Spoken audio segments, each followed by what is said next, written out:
the Industrial Revolution of the Mage Lord. Welcome back, brave explorers of impossible worlds. We are excited to have you here to continue this odyssey together. Before we continue, everything you'll hear is pure fiction. So please don't try to replicate combat techniques at home. This wonderful story in all its rights belong to its brilliant original author. We are only the messengers of entertainment. Want another dose of adventure? Subscribe to our YouTube channel so you don't miss a single chapter. And if you can't wait, our Patreon has exclusive surprises you'll love. Chapter 501, Wonders Prosper the Nation. Harvey summoned the Minister of Construction, Harvey, and instructed him seriously, after I officially ascend the throne, I plan to build a landmark building in Spark City to highlight the style of the new royal capital. Landmark building. Harvey held the work manual, excited but also a little confused. Lord City Lord, do you want to build a commemorative statue for your coronation ceremony? That's great, it will be a rare honor in my life, building a statue for the king. Even in the more prosperous Southern Territory, only the chief of the Royal Stonemasons Guild can be fortunate enough to receive this honor. An ordinary stonemason like Harvey, who used to only be able to hammer and repair stone houses, would never dare to dream of it. No, I'm not that narcissistic, Harvey shook his head and patiently explained. Given the enormous manpower and financial resources required, I don't intend to build a completely useless decorative landmark. Over the past 2 years, Harvey's northern army and the people of the territory have fought numerous wars against the fell orcs, the southern nobles, the demons, and the church. While each victory ended in overwhelming victory, war always takes its toll. While the army's morale and loyalty remain high, the casualties, once removed from the cold statistics, are a lasting sorrow for every family that has lost a loved one. If the construction of wonders were solely for the ruler's selfish desires, it would be a clear detriment to the nation. If it were simply to demonstrate national strength, Harvey felt that his nearly 10,000 professional soldiers and magical weapons were enough to intimidate the entire territory.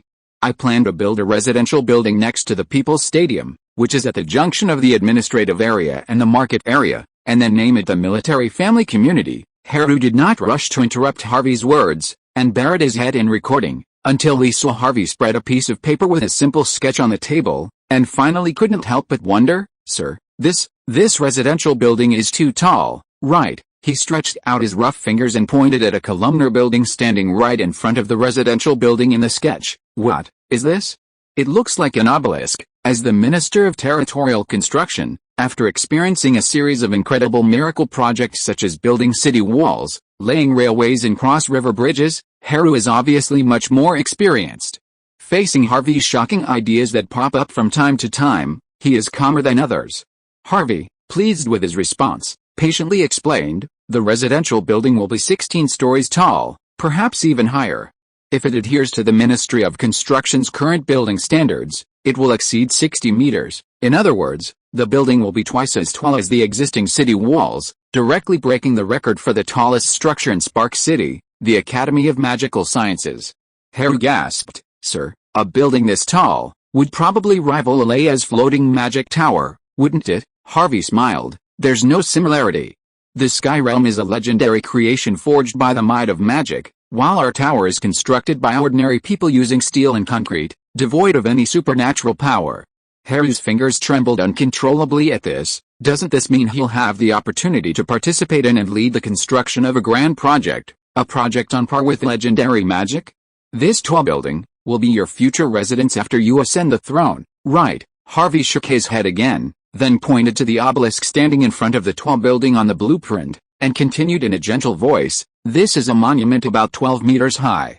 After it is completed, I will order people to engrave the names of all the soldiers who died for the Pioneer Territory and Spark City on it, so that the people of the whole city and future generations can always remember and admire them, and the tall building behind it will allow the families of the dead to move in and live. 16 stories high, will it really not collapse? Harvey remembered that a few years ago, the territory's city wall collapsed because a macrophagous worm passed through the foundation, and an entire section of several meters long collapsed. He suddenly felt a lingering fear. Harvey pondered for a moment before carefully analyzing the situation. In the past, our steel-making technology was lacking, and coupled with our lack of proficiency in the use of cement and concrete, believe me, 16 stories is far from the maximum building height. Even in his previous life, when steel and concrete were completely unavailable, Harvey had witnessed a Potala palace, which soared over 110 meters, not to mention the nearly 70-meter tall Yingxian wooden pagoda, a purely wooden structure, in his hometown. While Harvey wasn't an expert in engineering and construction, the principles of building and structural mechanics were universal in both worlds. As long as the foundation and supporting columns were strong enough, building a reinforced concrete skyscraper was not impossible. Spark City already had a surplus of cement, and Harvey had no plans to export it in large quantities. He could use it to build a landmark building and serve as a prototype for the subsequent mass construction of high-rise residential buildings. With the influx of a large number of immigrants into Xinghuo City, the standard two-story buildings that had been built in large numbers before were clearly unable to meet the demand. The Ministry of Construction had already tentatively proposed adding floors in the application documents for the latest batch of new residential buildings. Apparently, these civil engineering experts, like Harvey, realized that the volume ratio of high-rise residential buildings was much higher than that of bungalows. As long as the original bungalows and two-story buildings were slightly increased, the number of residences could be doubled immediately, which was a sure win. Before Harvey could bring up the only difficulty in building the tallest building in Spark City, Haru excitedly suggested, for the pouring of concrete, we can't use alchemy beasts to pull the lifting pulley device to transport it like we did when we built the city walls and the Academy of Sciences. But we can try to have the airship directly lift it up, and then let the engineering alchemy beasts replace manpower to complete the high-altitude work. Harvey shook his head with a smile and thought to himself, you are worthy of being a congenitally dust-breaking holy body. Then the two of them bared their heads in discussing some detailed construction details. In response to Haru's question about the floors being too high to climb, Harvey also reserved a channel interface on the outside of the building in advance, and built an external elevator driven by magic power instruments to replace climbing stairs. This immediately broadened Haru's horizons, and he once again admired Harvey's wisdom and ingenuity. Gather the people and get to work right away, but there's no need to rush. The preliminary preparations must be thorough. If it's officially completed in time for next year's winter celebration, the first anniversary of my accession to the throne, then the mission will be considered a complete success. Harvey patted the Minister of Construction on the shoulder and encouraged him. Chapter 502, Harvest Festival Surprise. As the rolling hills of the northern border gradually took on a brilliant golden hue, the harvest season of autumn officially arrived. Unlike the gentle, mild temperatures of the southern border, autumn in the wasteland wasn't as bitterly cold as midwinter, but the sudden drop in temperature still forced most residents to don thicker cotton and leather jackets. Busy workers, leaving early and returning late, donned the now popular felt hats of Spark City. Harvey duly convened a meeting to review the year's agricultural development the day after the harvest festival. While nominally a special meeting to review the Ministry of Agriculture's work, in reality, the entire City Hall, officials from neighboring municipalities, and the governors of newly annexed cities in the southern border were summoned to the castle. Officials from more distant cities, such as Silver Pine City, Black Mountain Port, and the former royal capital, Golden Radiant City, set off early before the harvest festival holiday, commuting by sea, rail, and air, barely arriving on time after receiving the city lord's order. This realization deepened Harvey's understanding of the advantages and benefits of centralized power. In other traditional states in the Southern Territories, still divided between the royal family and the nobility, most local lords and noble vassals wouldn't consider the king's decrees to be divine instructions. Unless their own safety and security were at stake, they would often adopt a perfunctory attitude. Expecting a ruler, who controlled a separate region and a city, to rush back to the capital with a single transfer order? Most people would probably assume that what awaited him was not a warm welcome from His Majesty the King, but rather assassins lurking in the royal palace. Regardless, this meeting brought together high-ranking representatives from all sides of Spark City, making it roughly as important as the annual end-of-year high-level meeting held in early spring. Harvey sat in a high-backed chair at the end of the long table, surveying the officials with satisfaction. Then, he raised his hand and tapped the table. Those who had been whispering and reading the meeting charter suddenly fell silent, their gazes fixed on the ruler they had pledged allegiance to. As usual, let's start with a report on the grain harvests across the country this year. Ambich Kenny, who had been acting as minister after the old Minister of Agriculture retired early due to illness, shuddered, looked around, and then stood up tremblingly. Harvey remembered the other man's nickname, Shepherd Knight, and couldn't help but curl his lips slightly.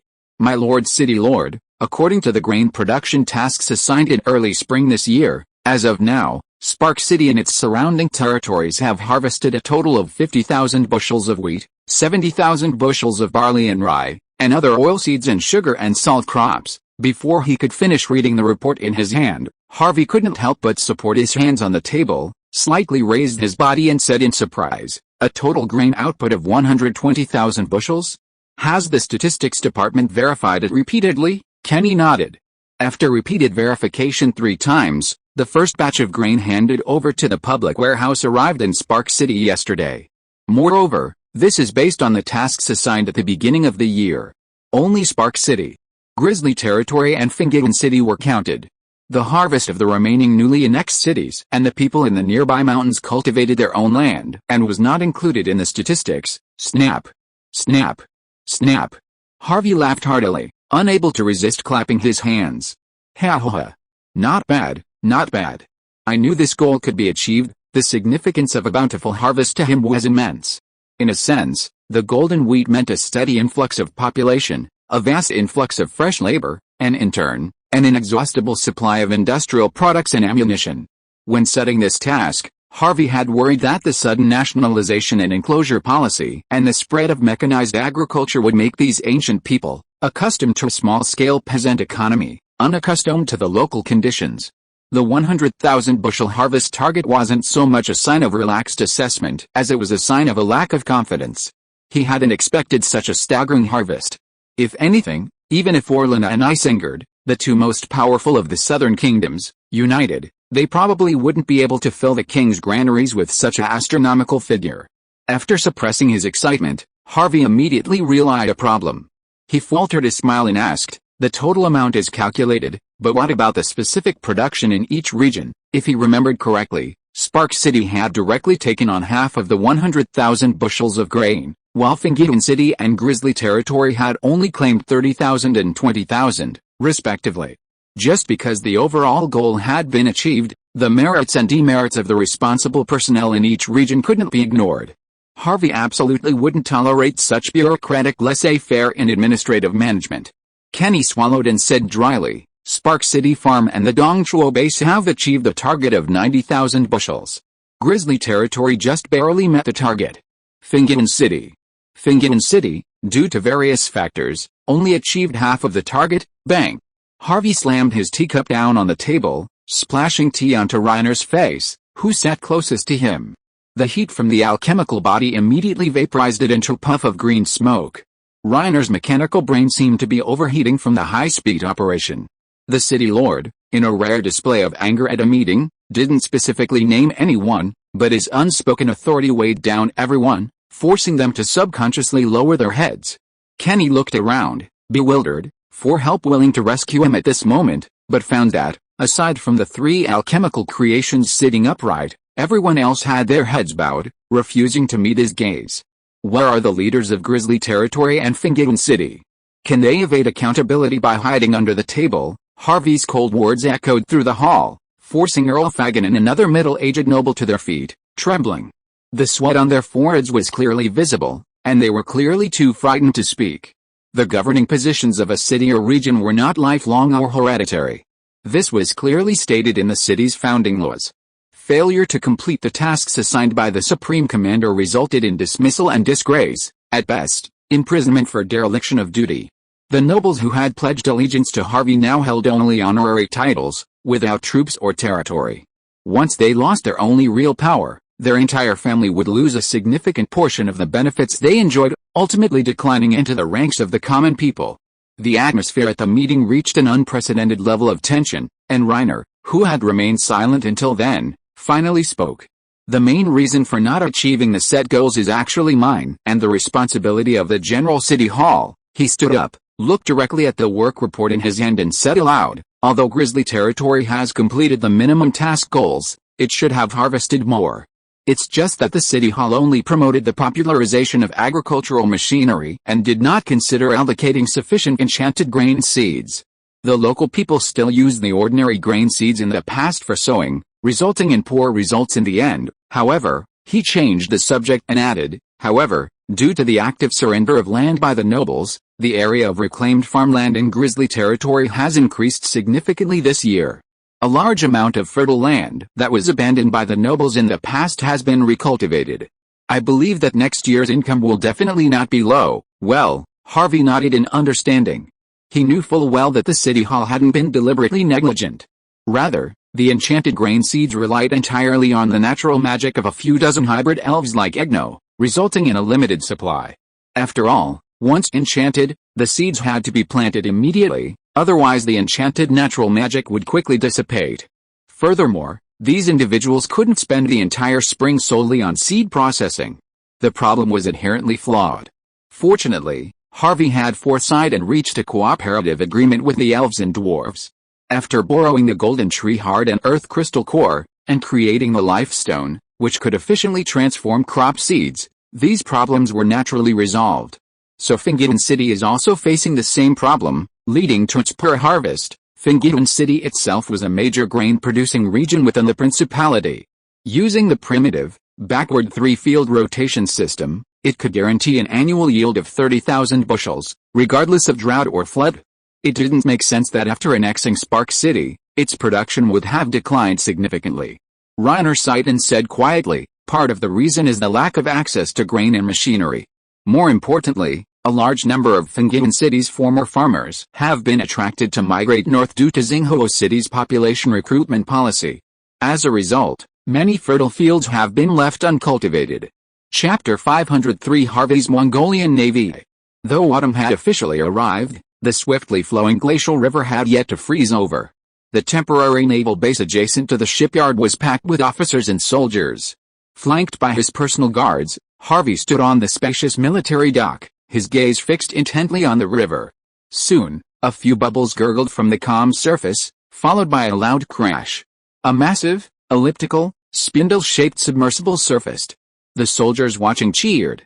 An ironclad ship, cruising the river, slowly approached the submersible, extended its grappling hook, and towed it to shore. The submersible's hatch creaked open, and the gray-haired Gooters nimbly emerged, followed by 7 or 8 young naval soldiers. Lord. Reporting, Gooters, having just stepped onto the dock, trotted over to Harvey, clenching his fist and giving a northern salute. This time, the submarine descended directly to the riverbed, reaching a depth of 107 meters and remaining silent for 60 minutes. Due to the muddy autumn water, we were unable to locate any metal beacons sunk in the river. Harvey nodded in satisfaction. He was well aware of the visibility in the glacial river. A true dive cruise training mission would likely require a trip to the IC exploration base. He turned to Egno, who immediately approached with 2 hybrid elf physicians to examine Gooters and the others. How do you and other soldiers feel now? Are there any obvious discomforts? Gooters pinched his earlobe subconsciously and answered honestly, it's the same as always. Once the dive time is too long, most of the guys will have intermittent symptoms of tinnitus, chest tightness and dizziness. However, after using the medicine provided by Dean Egno, it can be effectively relieved, and there are no other major problems afterwards. Harvey nodded slowly. He didn't expect that the problem of lack of oxygen inside the submarine that he had been worried about could be almost ignored with the help of magic drugs. In order to ensure the speed and stability in the water, the submarine strictly limits the number of people and the load of energy and ammunition. The oxygen cylinders it carries can only maintain diving operations for a maximum of 6 hours. Once this time limit is exceeded and they do not surface for breathing, the soldiers inside will gradually enter a state of hypoxia, and eventually suffocate and coma and completely lose their combat capability. However, with a magical potion concocted by the medical center, called Resting Potion, not only did it reduce the soldiers' heart and respiratory rates during diving operations, but it also reduced their oxygen consumption. The chest tightness and tinnitus caused by prolonged underwater training also significantly alleviated, completely easing the fear of deep water diving for these soldiers, who had previously harbored some fear. Lord, while the glacial river is deep enough, it still can't fully simulate the real conditions of the ocean. When will we be able to truly? Gooters looked at Harvey with hope. Heading to the IC exploration base for actual combat diving training. For the past 6 months, this navy, consisting of only 500 men and gradually being recruited, has been subject to constant scrutiny from all sides. If they had simply operated military ironclads and fought on inland rivers, no one would have considered it a problem. However, these sailors successfully completed ship operation and water combat training in just the first 3 months of enlistment. Since then, they have been immersed in the glacial river, operating expensive submarines, surfacing and diving, and undergoing an extremely rigid training program. Many Army officers had low expectations for their combat capabilities, privately referring to submarines as iron turtles and the Navy soldiers as underwater sentinels, clearly dismissing them as capable combat arms. Gooders, acting captain, maintained a calm demeanor, diligently training according to Harvey's instructions. However, the younger soldiers in the ranks were generally resentful. "We're all regular northern troops, so why do you, the Army, look down on us Navy soldiers?" Ironclads and submarines were similarly equipped with magical cannons and machine guns, and Navy soldiers underwent rigorous daily physical and marksmanship training, demonstrating their abilities were no less than those of Army soldiers. Harvey, naturally aware of the soldiers' plight, smiled and reassured Gooders, "The first batch of submarines is currently being built at an accelerated pace. By winter at the latest, when the glacial river freezes over, you'll have the opportunity to head to the ice sea base." He paused, then continued, "However, there is a combat mission you need to carry out right now. This is the first actual combat exercise since the formation of the Navy. Let me see the results of your training over the past 6 months." Gooders' eyes lit up, and his voice trembled. "Sir, what is the mission?" 3 military ironclads, supporting a battalion garrisoned at the Valley Outpost, will sweep northward along the glacial river. This year, we don't want to wait for the marauding orcs to arrive. We'll directly counterattack." Upon hearing this, Gooders and the naval officers surrounding him immediately stood at attention and saluted, excitedly responding in unison, "Yes, Lord, my lord, why do we have to sweep north to wipe out those evil orc tribes?" Reiner was a little puzzled. They weren't a big deal in previous years. Ever since the establishment of the Valley Outpost, they've even avoided the Jackdaw ridgeline and no longer attempt to invade the southern border in this direction. Harvey stood with his hands behind his back, looking at the map hanging on the wall. "It's true that they haven't appeared frequently in the past 2 years, but have you ever thought about what will happen to these evil orc tribes, large and small, scattered across the wasteland if the main force of the demon lizardmen appears at the junction of the ice sea and the wasteland?" As Dallin said dimly, "They will still be driven to migrate south, but I'm afraid they won't wait until winter ends and the weather warms up before returning to the wasteland like they did in the past." Even among intelligent races, the evil orcs are a low intelligence and ignorant group. For thousands of years, there has never been a unified concept of a country. To them, there is no essential difference between internal fighting and external invasion. Naturally, they do not realize that they need to unite to fight the enemy when they are facing a powerful enemy. If they cannot win, they will run away and migrate to a place where they can reproduce. The vast land of the northern wilderness can feed these barbaric races who eat raw meat and drink blood everywhere. Reiner suddenly understood. "Are you worried that the appearance of the demon lizardmen will cause a large number of fell orc tribes to migrate southward? And since their lands have been occupied, they'll be unable to return and will choose to compete with us for resources to thrive?" Harvey nodded. "Yes, the scattered fell orc tribes that have wandered into the Jackdaw Ridge area are certainly not to be feared. But if the tens of thousands of tribes in the wasteland truly squeeze north of the Godspeed Mountains, we'll be facing 2 hostile forces simultaneously." The proactive dispatch of troops northward was naturally intended to create a relatively large buffer zone.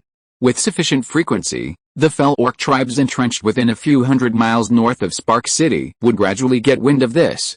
Fearing to confront the Northern Army head-on, they would naturally choose to protect their tribes and migrate in the opposite direction. Letting these barbaric creatures take his place, facing the front lines of the demon lizardmen's invasion of the continental corner, might be a good option. Chapter 504 Ironclad Ship Trade.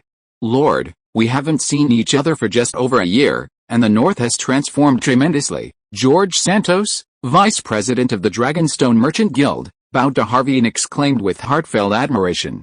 Although Harvey's attitude toward him remained as gentle as ever, the seasoned merchant knew that dealing with a king of the North, rumored to be ascending the throne soon as the new Grand Duke of St. Valen, could no longer be treated as equals.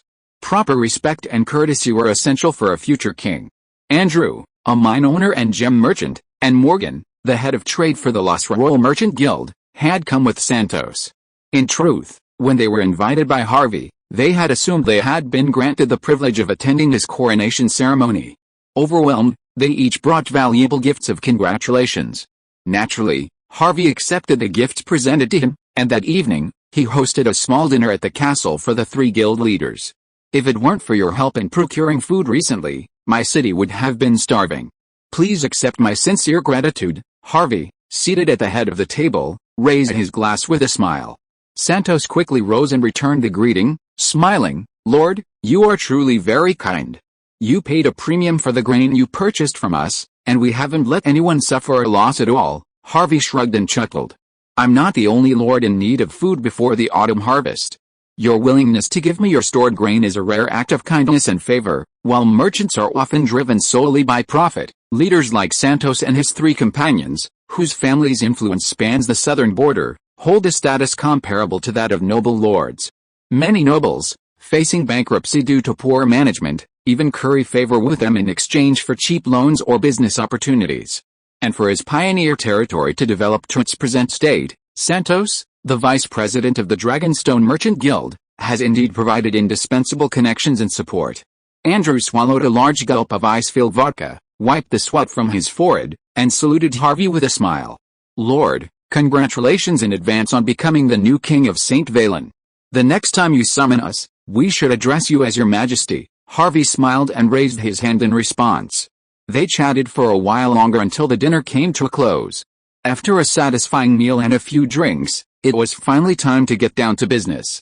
Santos quietly winked at Andrew and Morgan, then stood up and asked Harvey, "My lord city lord, I wonder if you summoned us here separately this time. Besides attending your upcoming coronation ceremony, is there anything else?" Harvey put down his wine glass and said straight to the point, "A brand new cooperation plan, a new business opportunity that will bring win-win results to all parties." Cooperation plan?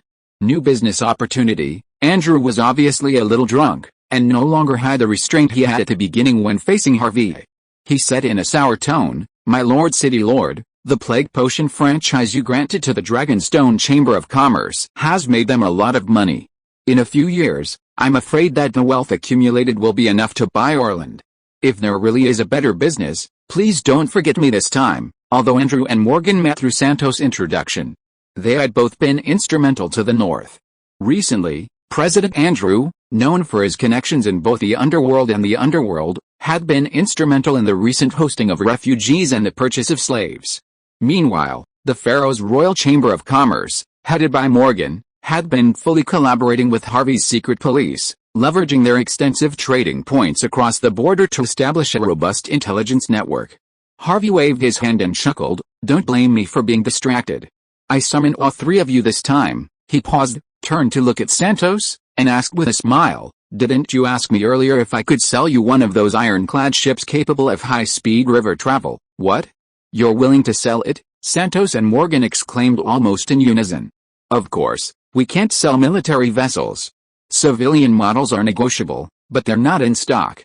They can only be ordered in advance, and full payment is required up front. I'm willing to order 3. "Full payment up front is no problem," Director Morgan said, almost before Harvey could finish. After all, as the head of the Pharaoh's Royal Chamber of Commerce, a nation of 1,000 sails, primarily engaged in maritime trade, he clearly understood the value of ironclad vessels sailing the seas. A typical 3-masted ship built by the Pharaoh's Royal Shipyard could carry nearly 300 people and an equal weight of cargo, costing nearly 4,000 gold pounds. With an experienced captain and dozens of skilled sailors and crews, launching such a large merchant vessel would cost at least 5,000 gold pounds. Even with such a high-priced vessel, there was no guarantee of a safe return from every voyage. Unexpected storms, elusive pirates, and even hostile sea creatures could easily cause the Chamber of Commerce to suffer huge losses. Having an ironclad ship was a different story.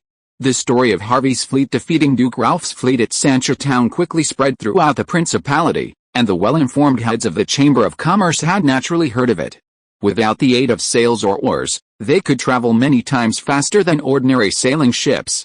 Furthermore, their hulls, constructed entirely of steel, were incredibly strong, easily shattering ordinary wooden sailboats. Their high speed meant efficient transport, allowing them to escape quickly against pirates, while their sturdy hulls ensured they could withstand storms and waves. Would this make them invincible at sea? No wonder Director Morgan rushed to place an order without hesitation, leaving Santos and Andrew, who had been late, to their regrets. "Don't worry," Harvey said with a smile, waving his hands. "You've already learned all about the advantages of an ironclad ship, but I'm afraid you're not familiar with its production time and cost." He then gestured for a waiter to come forward and pass out a list of ship orders to the three of them. Civilian Model 1, suitable for inland waterway transport, carrying capacity, production cycle 3 months, price 8,000 gold pounds. Civilian Model 2, suitable for long-distance sea transport, carrying capacity, production cycle 5 months, price 12,000 gold pounds. Morgan quietly looked up, exchanging glances with the other two for a moment.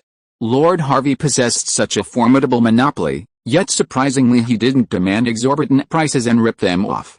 Although the ironclad ship was marked as a civilian model and came in different sizes, it didn't seem as frighteningly expensive as they had expected. The King of the North genuinely wanted to further their mutually beneficial business partnership, not to leverage his power to intimidate or extort them openly or covertly. Chapter 505 Import and Export Company. So you see, the main reason ironclad ships can't currently be exported in large quantities isn't their high price, but rather their limited production and long production cycles, Harvey said, spreading his hands with a hint of frustration. The real reason is that all of Spark City's shipbuilding and supporting industries are currently focused on producing military ironclads and submarines that have just completed submersible testing. Santos and the others suddenly realized, so that's why. We really were too hasty. Harvey nodded and smiled. You're all anxious to purchase ironclad ships simply to improve shipping efficiency and ensure the safety and speed of ocean trade.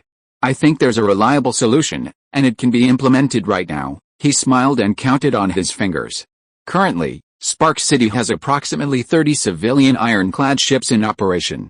Their transport route is the northern section of the Ralph River, departing from Black Mountain Port in Silver Pine City, passing through Jinhu City, Fingian City, and Sancho Town, and finally reaching Grizzly Territory. This is the main route for the continuous flow of migrants to the north. I will allocate 15 of the ships directly to you for the transportation of regular goods. How about it? Morgan was stunned for a moment, and laughed dryly. Lord Mayor, what do you mean by this? Harvey shrugged and explained, after the autumn harvest, the frequency of Spark City taking in refugees has slowed down. We can completely convert the extra ships into cargo transportation. In other words, I will provide the ships and supporting operators, and you only need to be responsible for the goods and loading and selling along the way. Andrew slapped his thigh and said in surprise, Lord Mayor, is this what you call win-win cooperation and new business opportunities? 15 ironclad ships. If the other party really intends to treat their 3 chambers of commerce fairly, it means that they can at least get the right to use 5 merchant ships, and they don't have to prepay the full amount in advance and wait for the delivery of the shipbuilding order. Harvey has even arranged the captain and sailors for them. What's the difference between this and lying down and waiting for money to come automatically? The 3 of them didn't even exchange glances. They almost said in unison, deal. Harvey clapped his hands in satisfaction and ordered the waiter to clear the mess of cups and plates. A newly drawn map of the entire southern region's water system was spread out on the long dining table, along with 4 contracts stamped with the seal of the Commerce Department of the Spark City Administration Office. Spark United Import and Export Company, Santos said with a smile. Sir, every time I come to you, I see some new and unprecedented concept. What does this joint stock company mean? It means that the 4 of us will join together and each share the profits according to our shares. Director Morgan took the initiative to speak. Yes, I provide transportation and labor, so I own 30% of the shares. Do you have any objections? Andrew swallowed and said nervously, This is not appropriate. The city lord has borne the most important transportation and labor costs for us. How can he only take this little profit? Santos' eyes rolled, and he echoed with Morgan, that's right, 30% of the shares is too little. The remaining 70% is not easy for the 3 of us to divide equally. Lord City Lord, you should own 40% of the shares, and the remaining 60% belongs to us. Just providing transportation support and not even participating in the production and sales of goods, you can reap 40% of the profits. In fact, it is no different from setting up checkpoints along the way to collect tolls, but Harvey knows that compared with immediate interests, They value establishing a long-term and stable friendly relationship with themselves more. In fact, it is a long-term investment with greater returns. He immediately went along with it, nodding and smiling, saying, "Since you've voluntarily offered me a discount, how about you guys monopolize the sales of all new products in Spark City going forward? Thank you, Lord City Lord, for your generosity." The three of them stood up and bowed, fearing Harvey would suddenly change the terms of the partnership. They immediately picked up their pens and were about to sign the agreement, but he abruptly stopped them. "Don't worry. This important partnership has 3 minor additional conditions. I need each of you to fulfill them for me." Harvey slowly stood up and gestured at the shipping map spread out on the table.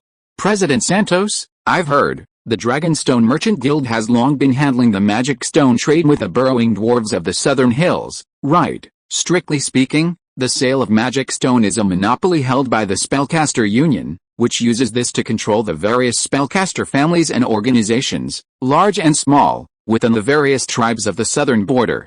Even the 7 Wizarding Nations Council has to pay a price to obtain a sufficient share of magic stone from them. The Dragonstone Merchant Guild, however, maintains a separate route for importing magic stone from Cavern City, a serious violation of the Continental Spellcaster Treaty.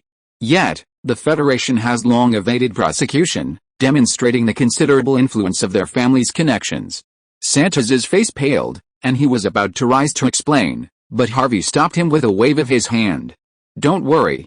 All I ask is that you take the lead and establish a new trade route with Cavern City for future commercial cooperation between Spark City and the dwarves." Without waiting for a reply, he turned to Andrew and asked with a smile, "President Andrew, has your Chamber of Commerce also maintained a close cooperative relationship with the Eastern Golden Forest? Due to their long-standing tradition of isolation, the elves have never maintained much contact with the humans of the southern border, and even reject any exchange or cooperation between the two races. They have only a verbal offensive and defensive alliance to counter demonic invasions.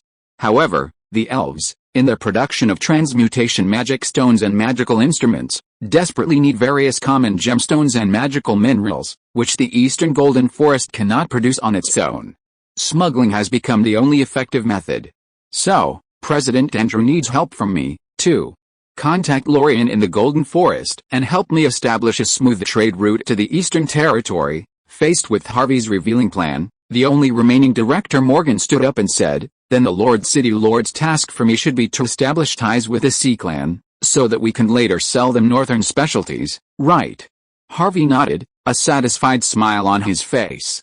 "I know that it is against the rules to bypass the Federation and the Wizard Council and establish contact with other races that are under their blockade, but risks always coexist with benefits. Your family Chamber of Commerce has spent generations of time and effort to establish trade routes and cooperative relationships. It is really unfair for you if I suddenly intervene and take a share of the profits." He changed the subject and said quietly, "So I decided to give some compensation. The Spark City Civilian Shipbuilding Company is currently in urgent need of craftsmen. You can select a group of craftsmen from the manufacturing workshops under your respective Chamber of Commerce to go to the north and participate in the manufacture of civilian ironclad ships. My technical craftsmen will be responsible for teaching them. At most 3 years, you will each acquire the technology to manufacture ironclad ships." The three of them were stunned at the moment. Santos asked incredulously, "Lord, you're saying you're willing to teach us the technology for building ironclad ships? Are you kidding?" Harvey shook his head. "I'm not kidding you. Everything I say is true. The craftsmen you send will only need to work for my shipyard for 3 years, and I'll even pay their salaries. Ironclad ship manufacturing technology couldn't be independently developed without advanced steel making. Without a supporting steel foundry industry, even if Harvey unreservedly disseminated the technology throughout the southern border, no workshop affiliated with the Chamber of Commerce could truly replicate the same specifications. Not to mention the liquid magic power, which Spark City absolutely monopolized. Without it, an ironclad ship couldn't even be launched, let alone sail safely and efficiently across the ocean. If you are listening to this novel on a channel other than Fanfic World, it means it was downloaded and re-uploaded without effort. We warmly invite you to visit our channel, Fanfic World. There you will find the original version of this story and many other novels of various genres. We look forward to seeing you dive into a world of incredible novels. Chapter 506, The Second Battlefield. Sir, Are you really planning to leverage the connections of a few private chambers of commerce to bypass the Federation and establish connections with the burrowed dwarves, elves, and sea folk? Isn't that a bit too hasty? Reiner hesitated for a long time, but couldn't help but ask. Harvey rolled his eyes and said helplessly, "What else can I do? The Federation is such a huge continental spellcasting organization, with complex internal factions and intensified conflicts to the point of being almost irreconcilable. If I want to rely on them, I might as well find another way myself," as Dallin seemed to have a thought and couldn't help but chuckle.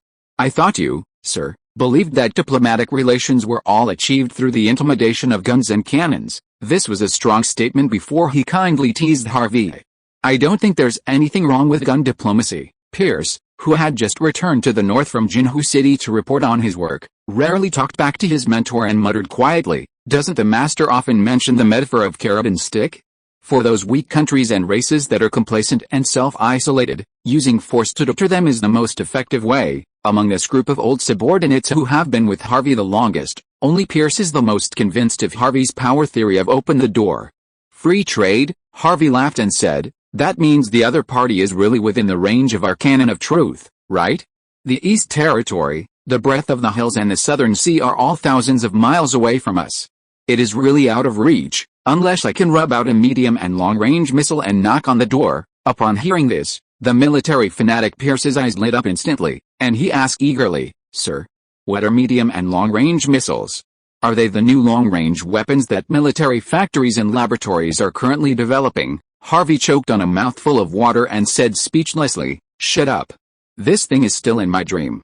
Signing a long-term cooperation agreement with 3 large chambers of commerce at the same time is a relatively complicated process. Every detail of the cooperation needs to be repeatedly negotiated and finalized.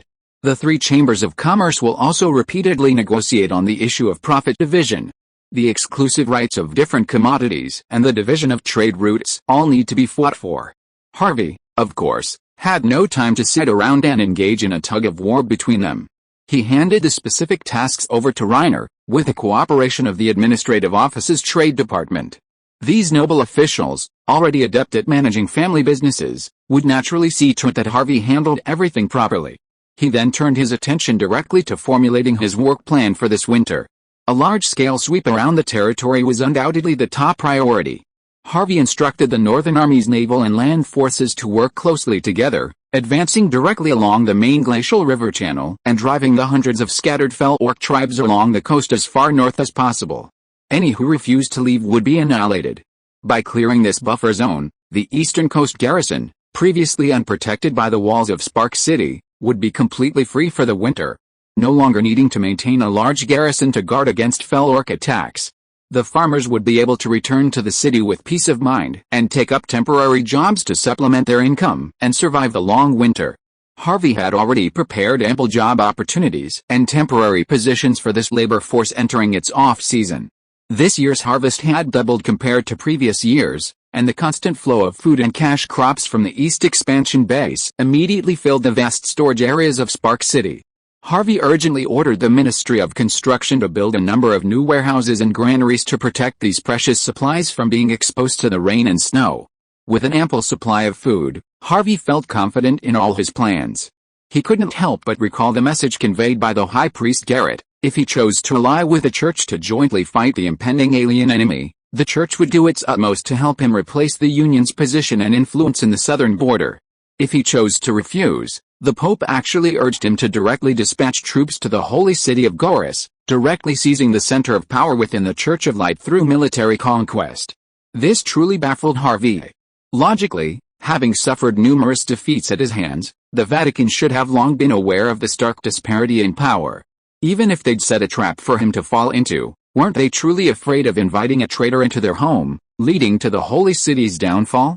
Sadly, even though the old priest had been forcibly detained in Spark City, he'd clearly refused to explain further, citing confidentiality as a pretext. Harvey wasn't above torture, but both Duncan and Arturo suggested that the Pope's mystics possessed a hidden divine heritage that allowed them to easily escape mind control through magic or alchemical elixirs. If forced, they could end their lives at any time, even with the occult psychic powers of high-ranking necromancers. How had the Church learned of the historical prophecy of alien invasion? What were their reliance on to verify this ancient rumor? And, how much do they really know about the mysterious and unknown lizardman? Is there any intelligence Harvey doesn't know about? These questions invisibly fueled Harvey's eagerness to take action. After years of rapid development, with a modern army of nearly 10,000 men at his disposal, he was fully confident of confronting any hostile targets across the entire southern continent. Even against the Union's spellcaster band of fewer than 3,000, Harvey believed he could achieve a frontal sweep. Defending Spark City, their stronghold, was naturally the top priority. The defense force had grown to nearly 4,000 men in 2 rounds of expansion, with 2,000 elite troops stationed in the north, and the remaining 2,000 rotated across key cities in St. Valen. These guards could not be easily mobilized except in emergencies. The Northern Army, numbering over 6,000, would shoulder the primary responsibility for long-range operations to keep the enemy at bay. With proper strategic planning and adequate logistical support, the Northern Army possessed the capability to fight on multiple fronts and achieve victory. Whether or not to fight the church became a decision Harvey could make at a moment's notice. Pierce, dressed in his formal commander's uniform, hurried into Harvey's office. He looked up to see Harvey hunched over a map of the entire Southern Territory spread out on his desk, lost in thought. He subconsciously glanced at the map himself, and was struck by the sight of 3 regions, each marked with a red king chess piece. These were the holy city of Gorys, the frontier fiefdom of Leon Waters, Count of West Wind, at the junction of St. Valen and Yared, and the IC exploration base, thousands of miles from the Southern Territory. Harvey noticed Pierce's arrival and waved him over. Pointing at the red chess piece on the map, he smiled and said, "Pierce, if I plan to launch an offensive this winter against these 3 targets, how should I choose 2 out of the 3? Pierce recalled the consensus reached with his mentor Asdalon during a private discussion, and after a moment's silence, he said, facing the alien lizardmen from the far north, "I think we should choose a defensive stance before our opponents completely reveal their tracks. My lord, to be honest, even if we have underwater ships, the permafrost and ice are so vast that it is difficult to truly detect the main force of the enemy coming south, not to mention the location of the enemy's base camp." Harvey nodded, and the first question he deliberately asked Pierce got an answer that satisfied him: "Don't underestimate the enemy and advance rashly." He then lifted the chess piece from the IC base and thrust it into Pierce's hand, smiling.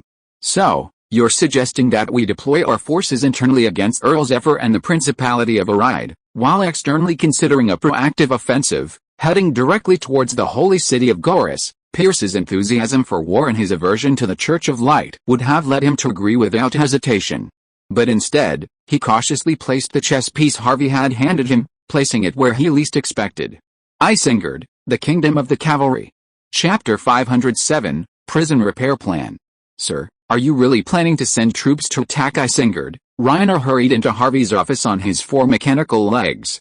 Yes, as the administrative work of the City Hall became increasingly busy, Reiner always felt that just adding 6 metal tentacles was not enough, so he begged Harvey and Chris to modify his lower limbs, replacing the 2 anthropomorphic iron legs with 4-legged spider legs that moved faster and had a more stable chassis. "This winter, we've added a large-scale campaign to sweep the evil orc tribes. Once the IC exploration base is expanded, we'll need to send more troops on patrol."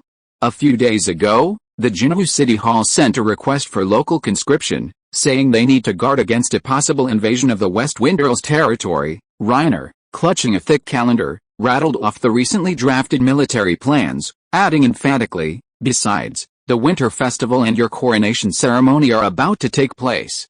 Right now, the eyes of the entire southern region are fixed on us.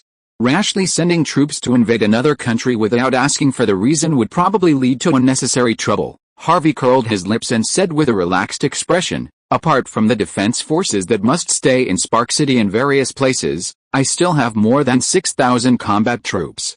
Even if there is no war, the military pay and cost required to feed these people is an astronomical figure. If we let them sit idle, it will be a loss-making business. Besides, the newly recruited soldiers also need to gain experience and grow in actual combat. Otherwise, when they really face powerful foreign enemies in the future, I am afraid that they will be used to fighting with the wind and will not be able to withstand the pressure." Then Earl of West Wind, Reiner muttered softly, "The Principality of Yard is weak and is closely adjacent to us. If we choose to send troops to attack them, wouldn't it be a better choice?" Harvey sighed and taught Reiner meaningfully, the Principality of Yared is just a mountain kingdom with a land area similar to that of Grizzly territory. It has neither fertile farmland nor various metal mines. What good will it do us to take it down with time and effort? Reiner was stunned for a moment, then suddenly realized, gold. You want to seize the gold mines of Isengard? Not only that, although I never think too much money, I am not so short-sighted. Harvey walked to the map of the southern border by the wall, raised his hand and pointed to the kingdom of Escorts, which was also adjacent to the Divine Spine Mountains. Look, the entire southern continent is distributed in the countries along the south of the Divine Spine Mountains. Except for our St. Valen, from west to east are Arland, the papal states of Gorath, Isengard and the Golden Forest of the Eastern Elves. As a natural line of defense against the invasion of demons and evil orcs in the past, the importance of the Divine Spine Mountains is self-evident. If it were not for this natural barrier that spans the entire northern part of the southern continent, the human race, which is divided and in constant dispute, would have long been unable to withstand the invasion of the demon army. Before the ancient alien race from the center of the continent came, they would have been devastated. In contrast, Harvey, a pioneer city located north of the Divine Spine Mountains, seemed more like an isolated city protruding beyond a defense line. If nothing unexpected happened, it would undoubtedly be the main battlefield for the future Lizardman's southward advance. Like Jackdaw Ridge and Evil Moon Mountain, both were relatively low-altitude mountainous areas within the Divine Spine Mountains, easily traversable without any extraordinary means, like a conspicuous gap in a solid fence, and within those fences lie the defenseless human sheep. Before Reiner could digest Harvey's lengthy speech, he raised his wrist and pointed to the northern border of Isengard, saying softly, "But what many people don't know is that the section of the Divine Spine Mountains adjacent to Isengard also has a huge canyon rift that can be directly crossed. This is a potential defensive loophole, and it is currently unguarded." "How can that be?" Reiner was stunned with surprise. Isengard has been protected by the Church of Light for hundreds of years and has always been an extremely powerful country. Have they never suffered from the invasion of evil orcs from the south? Harvey shook his head. This country, famous for its elite cavalry in the south, has large tracts of land in the north that are arid grasslands with no one farming or grazing. Even if the evil orcs went south through the gap, they wouldn't find a town within hundreds of miles to plunder and resupply. They can't feed themselves by eating grass, so naturally they are not interested in this route. The unproductive and uncultivated orcs would be trapped by hundreds of miles of desert grassland, but the same couldn't be said for the demon lizardmen. Harvey still hadn't figured out their ethnic characteristics and corresponding biological data. Their extremely low body temperature indicated a slow metabolism, which also meant they didn't need to constantly eat to provide energy like humans. Furthermore, if they didn't target ordinary carbon-based organisms for energy, Harvey worried they wouldn't have to worry about logistics at all, slipping through the natural gap in the Isengard mountain range and appearing silently on the southern continent. Therefore, he had to prepare for this lockdown before the sheep were lost.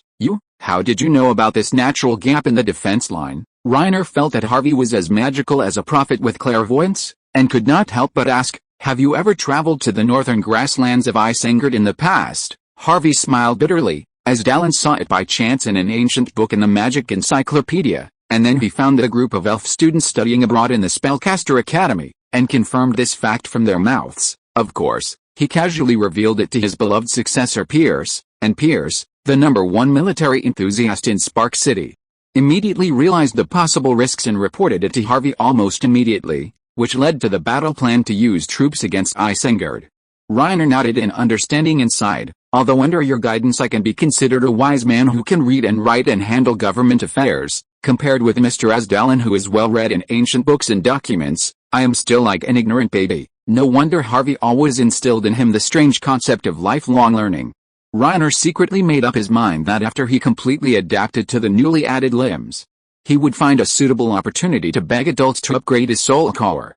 On the second day, Reiner once again brought his favorite assistant, the Minister of Population Management, Orange Peel, to Harvey's castle to ask for a meeting. Orange Peel looked a little uneasy.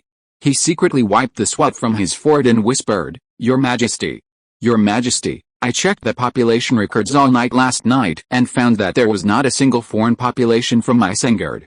Afterwards, I asked Steward Reiner to confirm it again and again, and found that it was indeed the case." Asdalin, who was standing aside, chuckled and turned to Harvey and said, "See, my lord, as I said.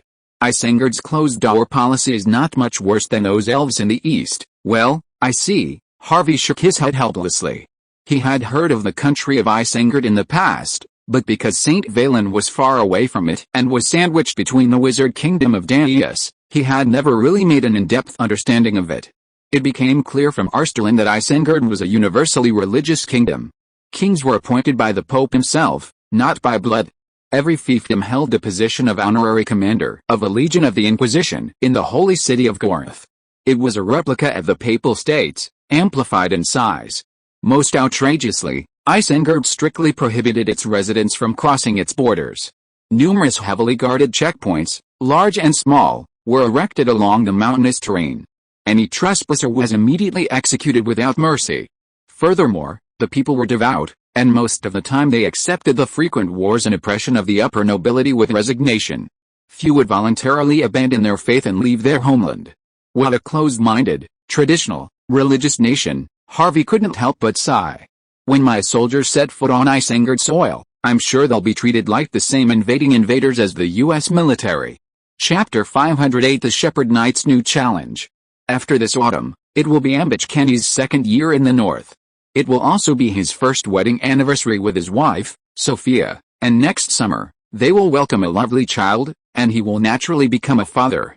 Though he hadn't lived in Spark City for long, his past experiences felt increasingly unfamiliar and vague, like a dream. His already rusty knightly combat techniques had long been forgotten, and after pedaling a light and nimble bicycle, he couldn't even get used to riding a horse. His body, lacking exercise, was gradually gaining weight. His wife had shoved all his old, outdated clothes into the bottom of a suitcase and bought him several outfits from the clothing store that were currently fashionable in Spark City, a short tuxedo jacket paired with a soft, comfortable cotton shirt and loose, straight-legged trousers that perfectly flattered his tall frame while slightly concealing a slightly protruding belly. His staid and stubborn father voluntarily surrendered his granted farmland to the government and moved directly to Spark City. With his injured leg replaced with a brand new mechanical prosthesis, he regained his composure. He led a group of equally unyielding colleagues, galloping across the wild grasslands surrounding Spark City, enjoying picnics and hunting. These nobles, led by old Baron Kenny, were among the first to surrender their land and subscribe for shares. Most of them held shares in railway and shipping companies with lucrative dividends. As long as they were not involved in any illegal activities, they could rely on the income from these investments to live a comfortable life in Spark City for the rest of their lives. Compared to his son, Kenny Jr.'s laxity, Kenny Sr. clearly still viewed his noble title and knighthood as mere symbols of honor. To that end, he even went to the trouble of transporting a complete set of knightly armor from his hometown, having it cleaned and maintained until it shined brightly. Whenever a visitor came, he would listen to his long tales of his past glory days. Meanwhile, Ambich Kenny, who had just been successfully promoted and was currently acting as Minister of Agriculture, conspicuously avoided mentioning his past loyalty to the previous Earl of Fagin. In comparison, he preferred others to overlook his original noble knighthood and treat him as an ordinary local. Honorary nobility was nothing special in Spark City. The truly respected were actually the first locals who had joined Lord Harvey's army and worked with him to build the pioneer territory. After entering the City Hall's agriculture department as a captive, his career soared, just like the growth of Spark City. He rose from head of the livestock team to head of the agriculture department in less than a year and a half. Capitalizing on Spark City's population surge, he established a variety of farms, large and small, adding invaluable fresh ingredients to the northerners' daily diets.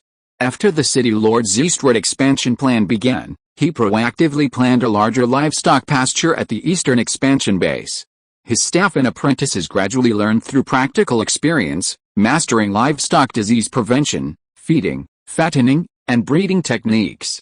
This allowed Kenny to free up his time to learn from General Reiner and gain experience in overseeing the agriculture department.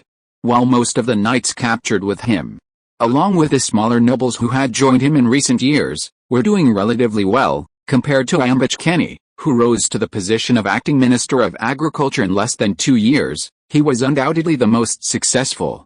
Kenny leisurely arrived at City Hall on his bicycle, planning to discuss the day's work with his subordinates before heading out to inspect the farms and mills outside the city, when he was stopped by Reiner, who had come to visit him. Kenny wasn't afraid of Reiner, who had suddenly gained 2 more legs. He knew that the mayor, despite his steely frame, was actually very gentle and wise, and he always taught him with unconditional patience and care. "Ah, Mayor Reiner, what's going on? The mayor has summoned you." "Don't delay," Reiner said dryly, without a trace of emotion. Kenny, unfazed, stalked over to Reiner, who was about to leave. With a smile, he whispered, "Captain, the Lord Mayor will be officially crowned soon. Everyone's buzzing about it. When can we start calling him Your Majesty?" Reiner paused, then turned to Kenny. He patted his shoulder, a rare gesture, his cold tone finally warming. "Very good. If you're so kind, you can always call me Your Majesty." Kenny quickly arrived at the castle and, guided by his personal guards, entered Harvey's office. "Ministry of Agriculture, Ambich Kenny, greets His Majesty." Before Harvey could even look up from his desk, Kenny knelt on one knee, clasped his fist to his chest, and gave Harvey a knight's salute. Harvey raised his head, a slight frown on his face. He hadn't even officially issued the announcement, yet people were already calling him Your Majesty. Was this some new kind of dog-licking competition? "Get up," although Harvey complained, he pretended not to hear. "Your work performance this year has been particularly outstanding. Reiner has unconsciously praised you in front of me several times. Especially the establishment of the breeding ranch at the Dongchuo base. I thought it was shelved after the old minister retired due to illness, but I didn't expect you to do even better after taking over." Kenny stood up and said respectfully, "Serving His Majesty and serving the people, this is what I should do." "Very good. I have a very important new task for you. It involves confidential technology of military manufacturing and alchemy laboratories, so you must keep it strictly confidential while completing the task. Of course, if you do well, I think soon the title of acting minister will only have the last 2 words left. Your Majesty, please give your orders." Kennedy looked like he was obeying the order calmly, but his heart skipped a beat. If he could successfully complete the task assigned by His Majesty, wouldn't he be able to be completely promoted soon? Maybe at this year's winter celebration. His Majesty can even put the medal on me personally. Harvey was very satisfied with his reaction, then stood up and said, "Then come with me to the underground laboratory of the castle." Kenny's body trembled, and he suddenly came to his senses and remembered, the lord of the city. No. His Majesty, he used to be a powerful and mysterious spellcaster. What kind of task could a spellcaster have that requires the participation of an ordinary mortal, and the location of the task is in his magic laboratory? Anxiously following Harvey in the mechanical elevator, he slowly came to the 2nd floor below the underground laboratory. A wide cast iron door appeared in front of Kenny. Harvey gently raised his hand and made a fist at the door. Immediately, a sharp sound of mechanical turning came from the other side of the iron door, and then the door slowly opened inward with a click. He then walked in first. As soon as he stepped through the door, he suddenly thought of something, turned his head to look at the pale-faced Kenny and asked, "I forgot to ask you in advance, are you afraid of insects?" Chapter 509 Catalytic Beetle. "Are you afraid of bugs?" Ambichi Kenny swallowed hard and replied dryly, "No. I'm not, that's assuming the bugs aren't larger than humans." Through the half-open cast iron gate, Kenny faintly heard some strange noises coming from inside, like the sound of a large number of glass marbles rolling rapidly on the hard stone floor. The noises grew closer and closer, and more frequent. Is this some kind of living creature crawling? Could it be the bugs His Majesty mentioned? Seeing Harvey step inside, Kenny, following behind him, could only grit his teeth, close his eyes, and rush in. The rustling sounds he had heard through the iron gate immediately disappeared. The shepherd knight opened his eyes and looked around, discovering a spacious underground cavern. The walls and floor were clearly artificially polished, but the many stalactites hanging from the ceiling betrayed its natural formation. Using the illuminating magic stones embedded in the stone walls, Kenny spotted several smaller alchemical vehicles parked in the cave's hall. Unlike the enclosed warbeast vehicles you'd typically see, these smaller vehicles were clearly open-topped, and their seating capacity, as indicated by the designated seats, was limited to 4 people. "Alright, get in." Harvey stepped inside, occupying a rear seat. Kenny climbed in cautiously, sitting beside him. A soft touch clung to his buttocks. The seats were surprisingly leather. 2 guards stepped forward in silence, each sitting in front of Harvey and Kenny. A hollow metal disc sat in front of one of their seats, resembling a miniature mechanical winch. The vehicle quickly activated, its slightly trembling body carrying the 4 people slowly driving deeper into the cave, eventually entering a long, deep tunnel. Your Majesty, where are we going? Deep underground, Kenny's voice trembled. Where are those bugs you just mentioned? Harvey chuckled. The bugs are very shy at the South Slope base. They all hide at the sound of a stranger like you. His Majesty's castle has a direct underground connection to the South Slope base. Kenny's heart was pounding. No wonder His Majesty had just insisted on absolute secrecy. If anyone other than his trusted associates accidentally learned of this underground passage, they would most likely be murdered. The alchemical vehicle, illuminated by 2 magic stone lamps, traveled through the dark tunnel for over an hour before arriving at a flatter, more open underground hall. Soldiers in dark gray uniforms were busily moving about. Many of them turned and bowed to Harvey as his vehicle arrived. Pep, the base supervisor, still looking dusty, trotted over to Harvey, wearing a metal helmet. He saluted and turned to examine Kenny.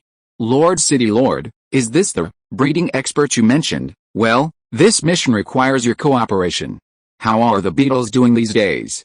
How long is their next breeding cycle? Pep smiled. The insect's feeding rate and movement patterns are normal. They were just a little restless just now, so I guessed you were coming. Harvey nodded and suddenly snapped his fingers. A myriad of rustling sounds suddenly echoed throughout the underground hall. A vast number of beetles, faintly luminescent, suddenly swarmed from the cracks in the surrounding stone walls.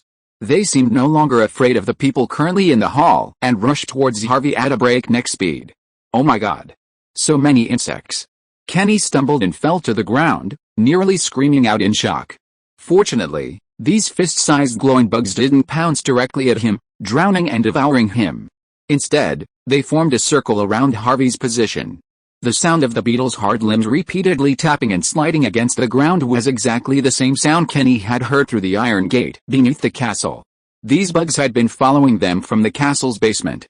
Don't be afraid, they won't attack humans at will, and sometimes they'll even actively avoid us, Harvey explained to Kenny in a gentle voice. Once you get used to it, you'll realize these little guys are actually gentle. How could His Majesty know that a group of bugs were gentle, and there were so many of them? Kenny took a deep breath, forced himself to calm down, and got up from the ground.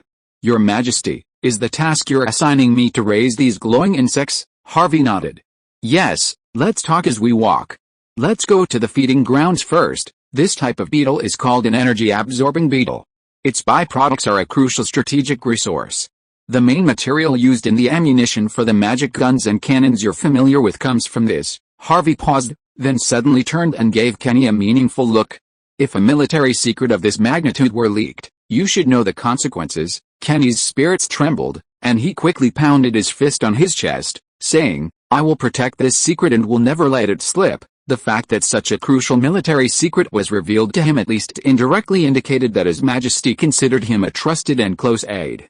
If he handled his duties well, he would surely have a promising future. The group soon reached the feeding grounds deeper underground. Kenny instantly saw even more glowing beetles than those in the main hall.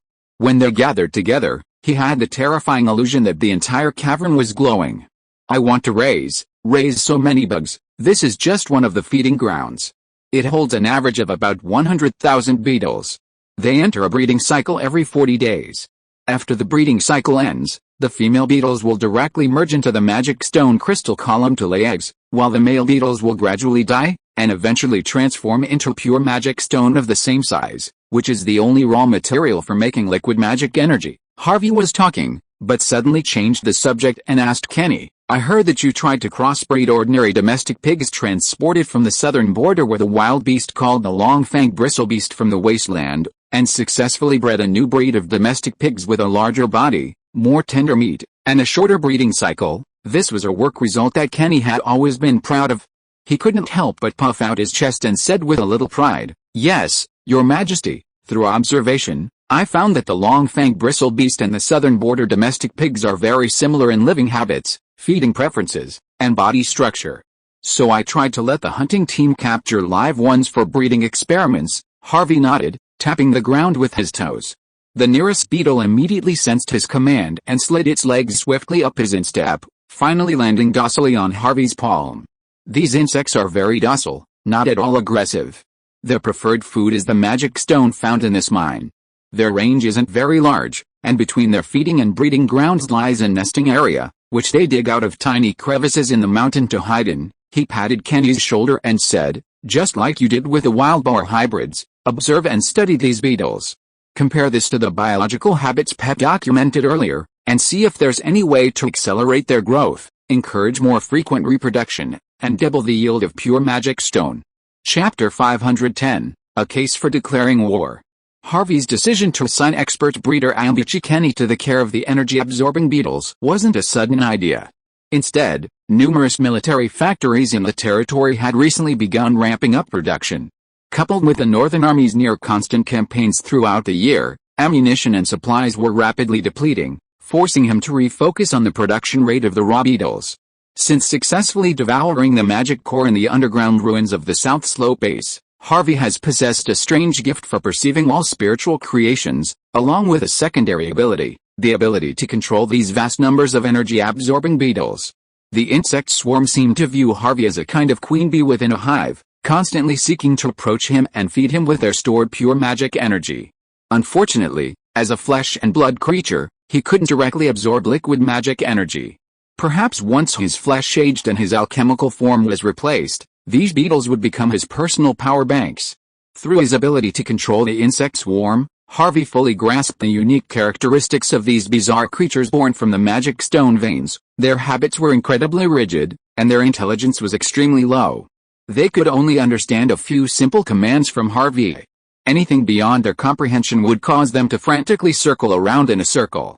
For example, when Harvey issued commands like feed frequently or begin breeding, no one in the swarm responded.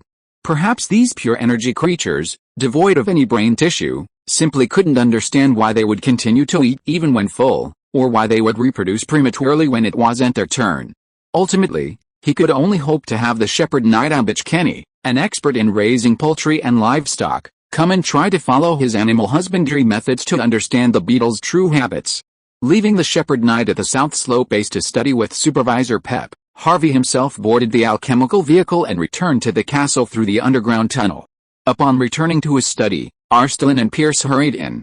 It was impossible to discern Asdalan's expression, but Pierce's face was clearly filled with unconcealed joy and excitement.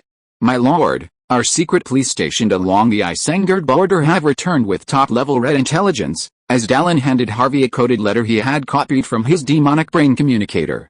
Harvey unfolded the letter and glanced at it, discovering the following: Isengard's current king, Hercules, driven mad by demonic rituals, has ambushed and murdered several of his noble vassals who also served as commanders of the Holy City's Inquisition. The situation in the royal capital, Iron Hill, is unstable, and there are signs that the border garrison is being mobilized to provide reinforcements. Harvey crushed the letter, stood up and said in disbelief, "We had just decided to send troops to Isengard, and their king was suddenly bewitched by the devil and went mad, and then the domestic situation was instantly in chaos. Don't you think it's too much of a coincidence? Isn't this a reason for war that was delivered to the door?" Pierce said excitedly. "Besides, the king of Isengard going mad should not happen in a short period of time. It's just that we happen to catch up with this once-in-a-lifetime opportunity." Asdalan pondered for a moment, and said slowly, "It is indeed too much of a coincidence. The Pope of the Church took the initiative to show weakness to us, and Isengard, the most powerful church vassal state in the south, suddenly broke out in civil strife at this point in time. All signs seem to indicate that the church's power in the south seems to be falling apart." Harvey nodded, then turned to look at Pierce. "A reason for war that was delivered to the door? An excuse to force them to open the border so that we can take in and provide relief to refugees affected by the war." Pierce blushed and said hesitantly, "Isn't this your best trick, my lord? Sending troops under the pretext of rescuing refugees can give us priority in occupying the moral high ground in public opinion about the war and avoid losing the will of the people." Asdalan interrupted Pierce's proposal and shook his head. "We can't accept the people of Isengard. These people are devout believers of the church." Harvey walked to the map and looked up at the vast plain territory and winding mountain border belonging to Isengard.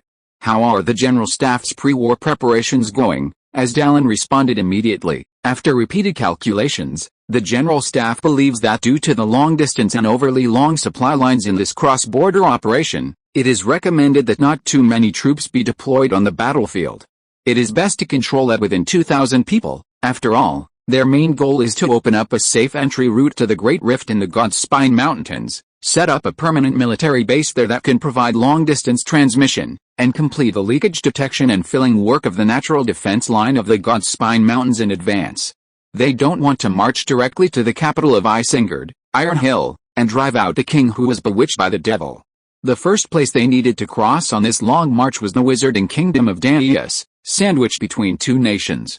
While they could establish diplomatic ties through the Union, the blatant entry of Harvey, the king of the north, into another country would undoubtedly cause some disturbance in the region. Seeking supplies locally would be impossible, meaning the expeditionary force would have to carry a large amount of war supplies on its own. The first obstacle to entering Isengard was the naturally occurring mountainous terrain along the border. The few accessible routes were heavily fortified, making any one of them a time-consuming and laborious undertaking.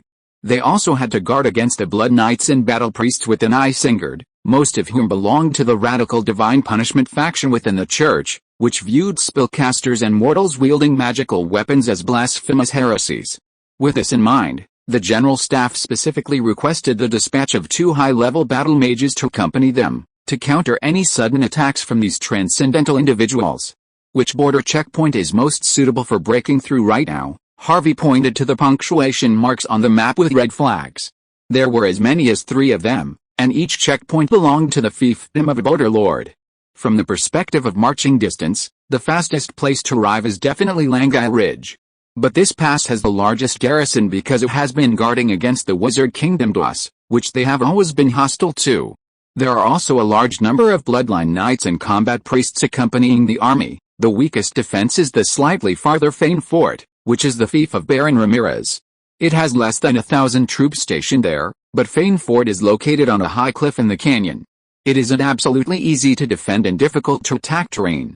If we don't deploy airships, it will be difficult for us to inflict a devastating blow on it. The last Thorn City is the farthest away, almost adjacent to the edge of the Golden Forest of the Eastern Elves. If Harvey chooses to enter from there, his expeditionary force will have to spend at least an extra month marching, and they will not be able to get any supplies in the mountainous areas along the way. Harvey rejected this idea on the spot. Let's postpone deciding the main attack location for now. We can't always rely on our firepower advantage to choose a frontal assault. The expeditionary force's ammunition reserves and material supplies can't withstand this level of consumption. There are more obstacles when entering the territory of Isengard, and the consumption of each battle must be precisely controlled. Harvey waved his hand and said after a moment's silence, "Let me think of other ways, for example, starting with a mad current king, and seeing what the rumored demon sacrifice that caused his complete corruption is all about. Maybe asking Mr. Inner Demon, who hasn't visited for a long time, can get some truth." Chapter 511 The Second Higher Demon. In Harvey's castle's underground laboratory, a small, isolated compartment housed a magically solidified sacrificial summoning array. After reciting the summoning spell with ease, Harvey saw, as he had hoped, a dark red mist surge within the array. Then, the ethereal figure of the inner demon slowly emerged from the irregular spatial passage within the cyclone. The demon stretched out its long, twisted, skinny arms and made a gesture to hug Harvey. "Long time no see, Mr. Kilthuzid. Long time no see, Mr. Inner Demon," Harvey said with a smile. "I've been busy with government affairs recently, and entrusted as Dallin to be responsible for your summoning and reception, but he told me that you rarely responded." The huge single eye on the inner demon's head blinked, and layers of voices said at the same time, "You know, in your territory I can almost only collect positive willpower, and its composition is too single and boring. If it continues for a long time, I'm afraid it will cause me to lose balance, which is a very dangerous thing." Harvey nodded in understanding.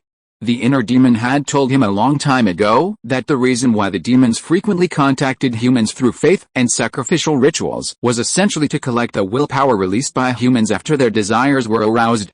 This food unique to demons must be complex and diverse enough to allow them to maintain the balance of their own existence, just like humans also need to ensure a balanced diet. However, once the demon breaks the balanced diet, the consequences will be more serious. As a higher-level demon, the accumulated willpower will be unbalanced, and it is very likely that it will slowly and irreversibly degenerate over a long period of time, falling directly into the level of lower-level demons and becoming a chaotic, bloodthirsty and inferior existence. This is something that the already scarce upper-level demons cannot accept. They would rather sleep for a long time than go crazy. So, During this time, you went to other places to rearrange your believers and collect negative wishes for you, the inner demon chuckled. Then have you heard of any evil and bloody demon sacrifice activities in the southern border during this period? I don't think I heard of it, Harvey smiled. I have come into contact with your believers.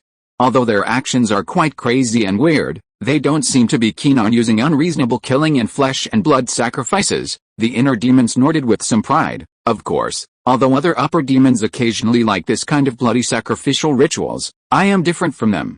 Don't forget that I am the inner demon. Compared with the cruelty and madness inflicted on the flesh, the fear detonated on the spiritual level can please me more. As he spoke, he was suddenly stunned. The huge blood-red single eye blinked again, and he asked in confusion, "Have you found any traces of other upper demons?" After that, he crossed his arms and said with some displeasure, "I haven't been reading your thoughts all the time. It's just that the atmosphere of today's conversation is a bit weird. I always feel that you are testing me." Harvey shrugged and explained with a smile, "I'm sorry, there was indeed a sensational demon sacrifice incident recently, and I subconsciously thought it was you who did it. The number of upper demons is scarce, and it is rare for Harvey to meet them by chance while wandering through the magic network. However, most of the rituals and spells for summoning upper demons in the real world have long been lost and destroyed, so the demon sacrifice incident that happened in Isengard, he subconsciously thought of the inner demon." After hearing Harvey's explanation, the inner demon smacked his lips in dissatisfaction. "Human stereotypes are really disgusting. But this is not my doing. I have no interest in driving a human king crazy," Harvey asked in confusion. "So, there is another superior demon manipulating this. Why must the devil be the instigator?" "Humph. Just because we are the embodiment of evil and depravity, all crazy and sinful acts can be blamed on the devil, right? Maybe it's taking some unproven potion, or a dangerous flesh and blood strengthening ritual. In short, there are many reasons that can make people crazy. Don't blame it all on the devil.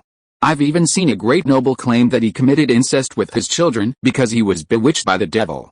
Those charlatans of the Church Inquisition actually chose to believe it, and actually held a grand exorcism mass for him, and then forgave his crimes." The inner demon became more and more excited as he spoke. It seemed that after absorbing sufficient willpower, he uncontrollably highlighted the human nature that came with desires and emotions. Harvey couldn't help laughing and quickly changed the subject. "No matter what, I want to find out the truth. Even if it is a despicable conspiracy in the name of the devil, making it public will benefit my current plan. I need a reasonable reason to start a war." "You want to go to war with Isengard?" The inner demon's tone turned happy, and he asked directly, "Take me to the battlefield. War is always accompanied by death anyway. It would be a pity to waste the fear, unwillingness and pain before death." Harvey raised the corners of his mouth, knowing that his goal was achieved. "How about helping me investigate the demon sacrifice incident in Isengard in exchange for me summoning you on the battlefield?" "Deal," the inner demon said proudly. "This is very simple for me. You need to send believers to infiltrate Isengard, right? This is a country where the church's beliefs and power are deeply rooted. Even the spellcasters' union cannot take root and develop. No matter how dazzling the bright lights are, there will definitely be a shadow. Don't worry, I have believers in Isengard, and their status is not low." After sending Mr. Inner Demon away, Harvey immediately returned to the castle office. As Dallin sat at the Magic Brain, handling the online work for Harvey on the Spellcaster forum. "My lord, the news that you will be crowned king as a spellcaster has spread through the forums, and it's made those magical politicians restless again. Quite a few members have sent you individual messages and communication requests lately." Harvey curled his lips and waved his hand. "Except for my friends in the real world, I won't reply to any of the others. A direct rejection would be too arrogant. Just pretend I didn't see it." As Dallin nodded, then said, "Then, should we also not reply to the communication from Mr. Earthbender of the Duchy of Barclay?" Hal recalled the Earthbender's help and acquiescence during his previous expedition against Duke Carlo. While it was partly to use him to suppress the border lords who posed a threat to the royal family, he still owed him a favor.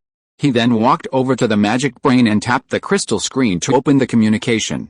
As expected, Mr. Earthbender inquired again about the official coronation date, expressing his desire to prepare gifts for the North in advance. This was both a congratulatory gesture from the Spellcaster Forum members to their agent and a sign of respect and recognition from the Barclay royal family for the new king of their neighboring nation. The other party then mentioned ironclad shipping. The Ralph River, which runs from south to north through the entire central South Territory, also flows through the Principality of Barclay, providing their only waterway to Pharos and the sea. A partnership with Harvey on ironclad shipping would naturally be beneficial. This was all expected, and Harvey wasn't surprised. He wasn't a warmonger. With close ties to the Forum members mediating, a willing and mutually beneficial neighbor would be a boon for both St. Valen and the North. However, the inquiry at the end of the letter surprised Harvey. Mr. Earth Favorite actually proposed a political marriage between the two countries to Harvey on behalf of the Barclay royal family and the Kaufman family, and the candidate for the marriage was actually their newly crowned queen. Chapter 512 New Portable Artillery. What? You plan to hold this year's winter celebration in the form of a military parade? Reiner shook his head like a rattle. No, sir. It would be easy if we just let the soldiers march in formation, but a live fire exercise would be a bit of a waste. We still have several military plans to advance after the new year. Wouldn't it be better to leave these precious artillery and ammunition for the real enemy? Harvey smiled. Don't worry about waste. During the live fire exercise, we can pre-bury some dragon flame powder and alchemical bombs in the shooting range in advance. When the time comes, we can detonate them all at the same time, which will also create a massive firepower coverage scene, so that outsiders can just watch the excitement. Pierce suddenly realized and nodded immediately. I see, I'll hand it over to the logistics department. Harvey hurriedly stopped him. Wait, last time we discussed the research and development and design of the new artillery. Chris and the others already have an idea now. Really? Is it the portable artillery you mentioned? Pierce rubbed his hands in surprise and pleaded, Sir, take me to see it. Even if it's a semi-finished product, it's fine. In fact, the drawbacks of the magic-powered cannon's heaviness and difficulty in transport were fully demonstrated during the previous military operation against Duke Carlo. Without convenient river transport and the swift transportation of ironclad ships, even with the immense strength of the alchemical camels, the long cross-country marches would frequently cause the cannon wheels to sink into the muddy meadows and wetlands, dragging the alchemical beasts with them, forcing soldiers to manually pull them free. Furthermore, due to issues with the barrel casting and ammunition manufacturing, the magic-powered cannons had a relatively slow rate of fire, making them significantly less powerful than the magic-powered naval guns that needed to be fixed to city walls or ships. With the advent of new heavy artillery with longer range and faster firing rates, this relatively outdated artillery seemed somewhat useless, a target for urgent upgrading and elimination. Is there really a portable cannon that can be carried by a soldier alone? What's the difference between that and a magic gun? As Dallin was puzzled, Harvey led a few people to the magical weapons factory adjacent to the alchemy lab and had Chris and Benoit, still busy at their workbenches, display the semi-finished product. Pierce peered at it for a long moment, then looked at Harvey, scratching his head. Sir, this looks more like a monogun with a thicker barrel. How can it be called a cannon? The barrels of monocannons and monocannons are so thick you could even fit a head through them. Harvey smiled, his eyes signaling for Chris to explain. This portable artillery has two different models, one suitable for direct fire and the other for indirect fire. Although the range is not as far as heavy artillery, but the advantage of portability can completely make up for this shortcoming. Portable artillery can be disassembled and divided, and then arranged for multiple soldiers to carry them separately, and then reassembled before the battle. It is a firepower weapon that is very suitable for long-distance cross-country operations. As Dallin bent his metal fingers and tapped lightly on the barrel of the portable artillery, it's not cast in pure steel? No wonder it's so thin. Won't it explode easily during shooting? You must know that during the design experiments and live fire shooting of the two types of magic heavy artillery, the ratio of liquid magic energy in the shells was too high, resulting in several explosion accidents. It was only after several bloody lessons that the appropriate barrel diameter and magic energy ratio were gradually adjusted. Chris explained triumphantly, don't worry. We didn't use pure steel simply to save steel, but rather because cast steel pipes are far too heavy. The city lord requested a minimum weight reduction, so we've experimented with adding some magical minerals. Pierce pressed eagerly, what are the production and power of the specialized shells? Benoit replied slowly, reduce the proportion of liquid mana and increase the weight of dragon flame powder.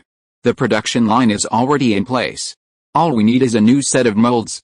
The process is simple, and the sheer volume is high. As for power, while it can't match the power of heavy artillery, it can be compensated for by its high rate of fire and dense coverage.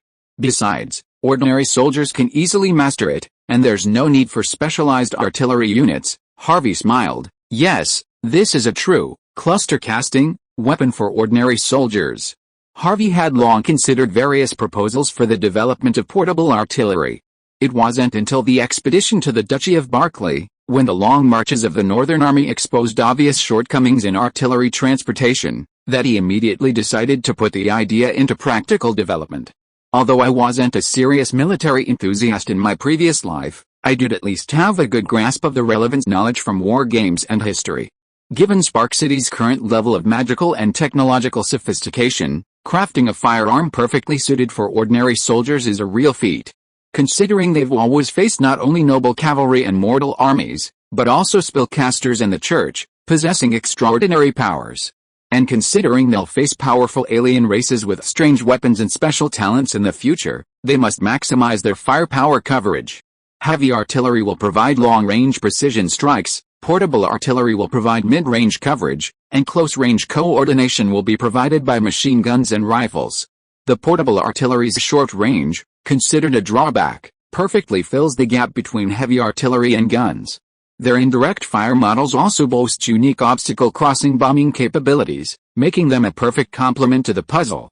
Once the offensive against Isengard officially began, the portable artillery could be disassembled and carried by soldiers, allowing them to easily cross mountains and hills, establish artillery positions at any predetermined attack point in the border mountains, and suddenly launch a swift and concentrated bombardment on the unsuspecting enemy military fortresses. What pleased Harvey most was, the portable artillery shells were significantly more difficult to manufacture and required several times more materials than the two magical heavy artillery shells. Due to the simplicity of the artillery's structure and firing principle, the shells only needed to be pressed from the cheapest cast iron. The interior was primarily filled with dragon flame powder, which served as a launch boost. A small amount of liquid magic energy triggered the fuse upon landing, and the violent magical fluctuations dispersed the numerous tiny metal pellets filled within, creating the same damage as the shrapnel shells. He had originally considered individual hand grenades, but after sending them to Chris for experimental testing, he discovered that dragon flame powder, considered a gunpowder substitute, exhibited significant differences in its combustion and explosion properties.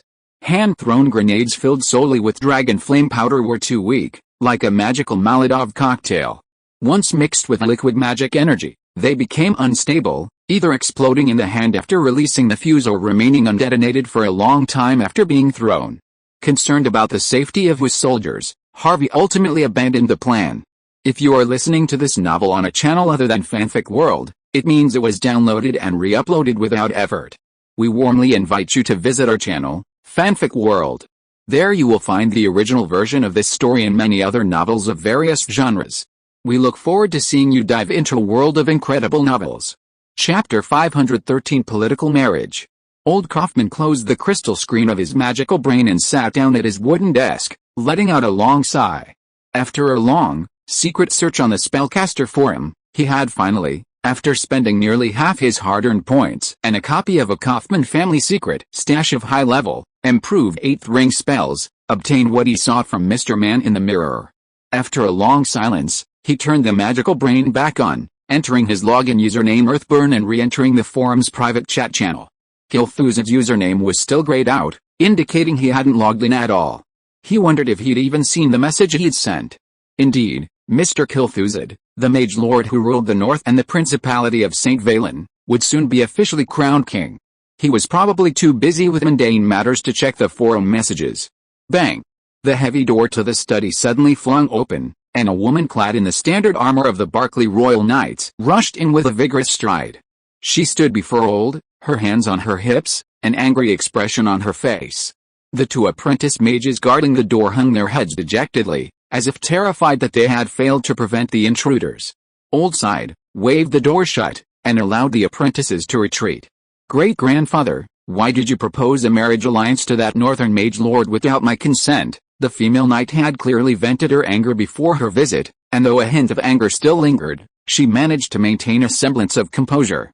As she paced back and forth, her waist-length jet-black hair swayed, occasionally revealing a hint of deep green. Diane, how long has it been since you dyed your hair? Did you use the magic dye I sent you, Old frowned in displeasure. That hair dye smells terrible. Besides handling government affairs, I also need to frequently visit the Knights Templar to urge my subordinates to practice martial arts. How can I have time to spend all day fiddling with my hair? The female knight loudly defended herself, then suddenly snapped back to her senses and shouted angrily, "Great-grandfather! You're changing the subject again. We were clearly discussing a political marriage. Please give me an explanation." Old sat motionless in his high-back chair. He raised his hand slightly and snapped his fingers. A stream of dark green light shot out from his fingertips, striking Diane's temple and instantly dyeing her long, dark green hair completely black. Diane was momentarily unable to react. Her left hand had just subconsciously pressed against the hilt of the sword at her waist when the spell struck her forehead, further exacerbating her already unhappy expression. "You are no longer the commander of the Royal Knights. As Her Majesty the Queen of the Duchy of Berkeley, your every word and action is closely watched by countless eyes. Do you really want the secret you have concealed for more than 20 years to be made public?" Diane gripped the hilt of her sword and sat down dejectedly opposite Old, saying dejectedly, "So what? You plan to marry me to the person in power in the neighboring country, just because he is a spellcaster like you and can keep the secret from me?" She paused and sarcastically said, "If the marriage is really successful, do you plan to let me marry him and then take control of the domestic politics again? Or will the Lord of the North voluntarily leave his duchy and come to Berkeley to be a powerless and idle prince?" Old's hand, which was about to stroke his beard, froze in midair and he coughed awkwardly. "I think you are blinded by anger. This is just a marriage in name only. You will not go to St. Valen, and the new king certainly cannot come to Berkeley." He paused for a moment before explaining gently, "If it weren't for you, why would I risk offending a powerful mage lord, and ask for marriage with such a flattering attitude? A secular marriage is simply a burden to high-level spellcasters, not to mention that once offspring are born, the magical bloodline will be diluted. And not only will it be difficult to improve one's own rank, there's even the risk of a drop." Diane blinked, and suddenly her anger turned into joy. She whispered, "So, when you gave up striving for the legendary rank and chose to marry your great-grandmother to give birth to your grandfather, it was because..." Old's old face flushed rarely, and he interrupted, "Striving for the legendary rank is extremely risky, and the success rate is only 1 in 100. Compared to this risky adventure with a 100% chance of death, cultivating a qualified heir to the kingdom is obviously more profitable.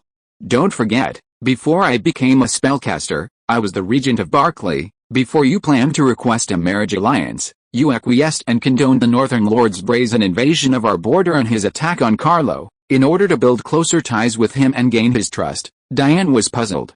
"Then why did you ask me to write a letter to him and publicly denounce his rude act of sending troops to invade? Isn't this inconsistent? You still have a lot to learn in political tactics. I did this to get rid of you and make people think that the whole story is the personal opinion of me, the person in power behind the royal family. In this way, even if I'm rejected, it will only be me, an old man, who will be embarrassed. Since we are on the same forum, members of the same secret organization of spellcasters, he won't mind too much." He explained a lot incessantly, but his great-granddaughter still had a frown on her face, a look of dissatisfaction on her face. She said bitterly, "The fact that the Kaufman family possesses the blood of the ancient high elves was not a big secret among the royal families of the southern countries. But, it happened to you that the bloodline reverted to its ancestral lineage. If those old stubborn people in the Golden Forest of the East who have lived for hundreds of years knew about this, you know what would happen to you." Diane turned her head away and said stubbornly, "So what if they knew? Do the elves of Lorien dare to send troops to invade the human kingdom? After the Dragon War, they were forced to return to the Golden Forest in disgrace under the force of the High Wizard Council and the Human Coalition.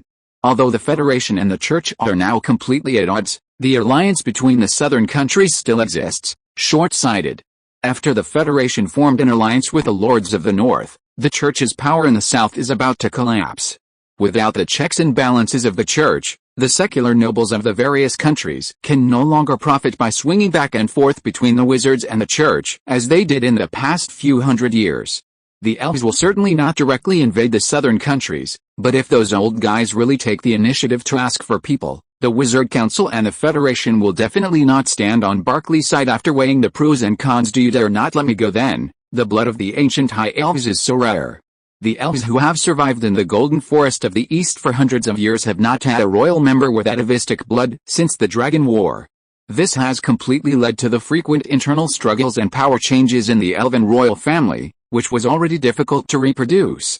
Descendants like Clan who have atavistic blood, even if they have the half-blood identity they hate the most, are enough to make it worth Lorien's efforts to get them.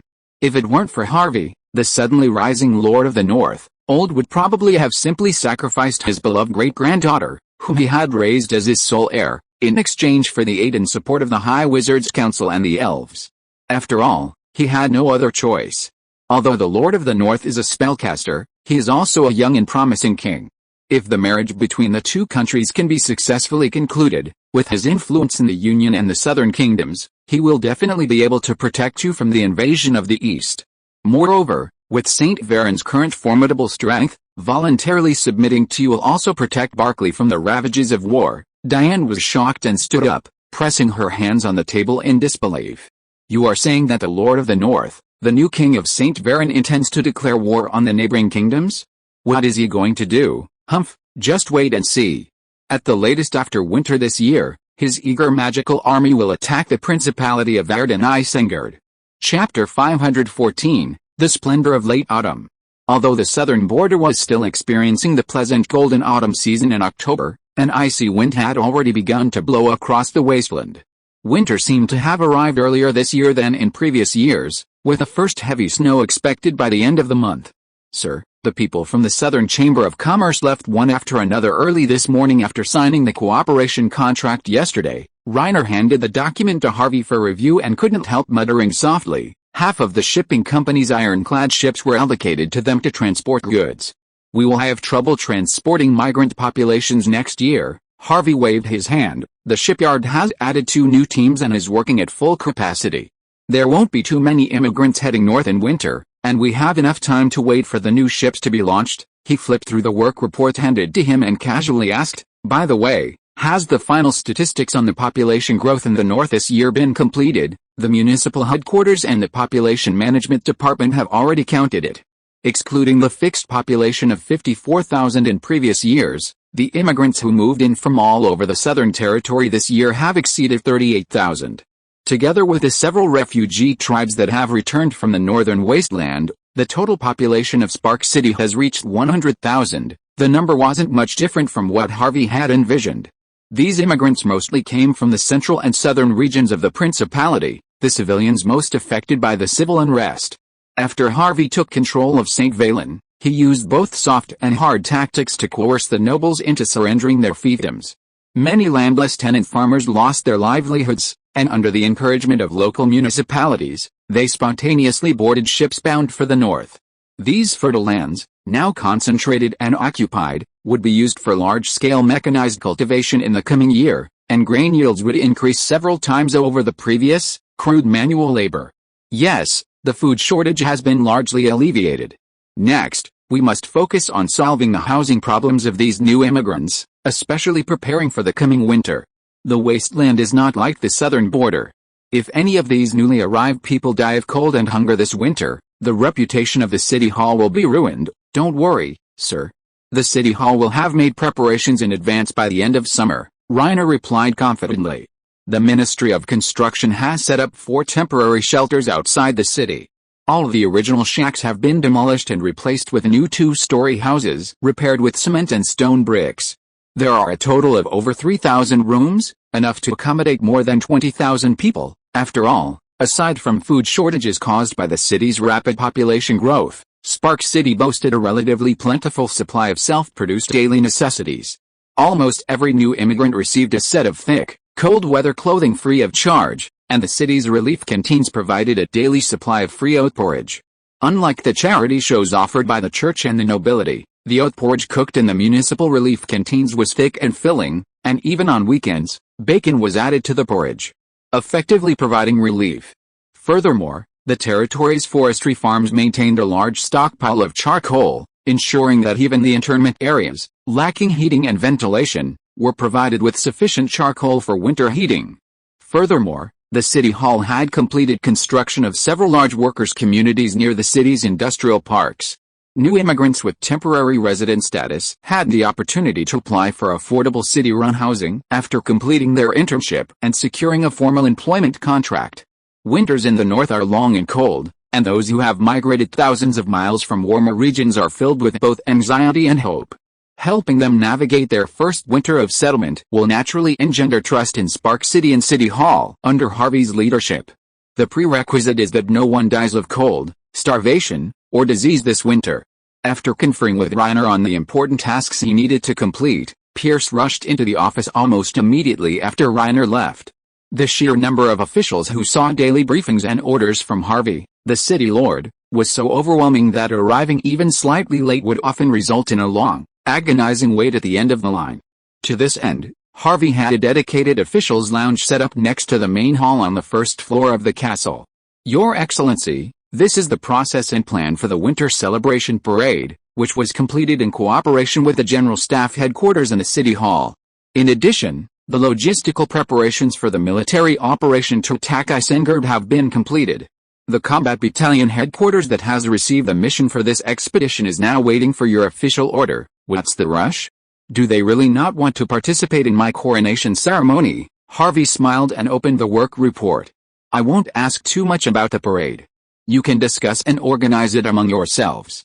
Anyway, it's just to boost the morale of the army and for outsiders to see, but the recruitment of new soldiers and daily training cannot be completely stopped. Without affecting the combat mission, the size of the army must be expanded step by step. Pierce nodded repeatedly in agreement. Don't worry, Your Excellency, the military will start the spring conscription for next year after the winter celebration. You must know that among the new immigrants who moved in this year, there are many good candidates for enlistment. The Army's generous salary and benefits attract young people. As long as the recruitment office posts a notice, the door will be crowded. He paused, his tone revealing an excitement that was difficult to suppress. By next spring, the total number of the Northern Army will reach at least 12,000. In the entire Southern Territory, it will be an unrivaled armed force. Having said that, our ultimate enemy is not just those knight nobles, not even the demons and evil beastmen. Facing those demon lizardmen who have not yet fully bared their fangs, relying solely on the number of soldiers is not enough. I also want them to be the elite of the elite. Pierce was stunned for a moment, realizing that Harvey was hinting that he should not expand the army blindly, but pay attention to the quality of the troops and the construction of the army. He quickly bowed in response. Common sense suggests that the military's recruitment and combat readiness logistics should be handled independently by its various logistics departments. However, both Commander-in-Chief Pierce and the senior officers of his several main combat battalions were practically skilled individuals with limited education and low social status.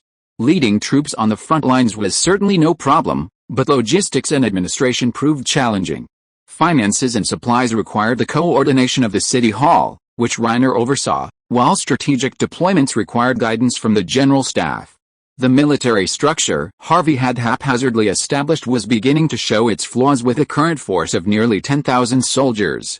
Furthermore, with the increasing frequency of foreign wars, many of the veterans who had originally joined the army were gradually becoming officers, rendering the original, simple rank system inadequate.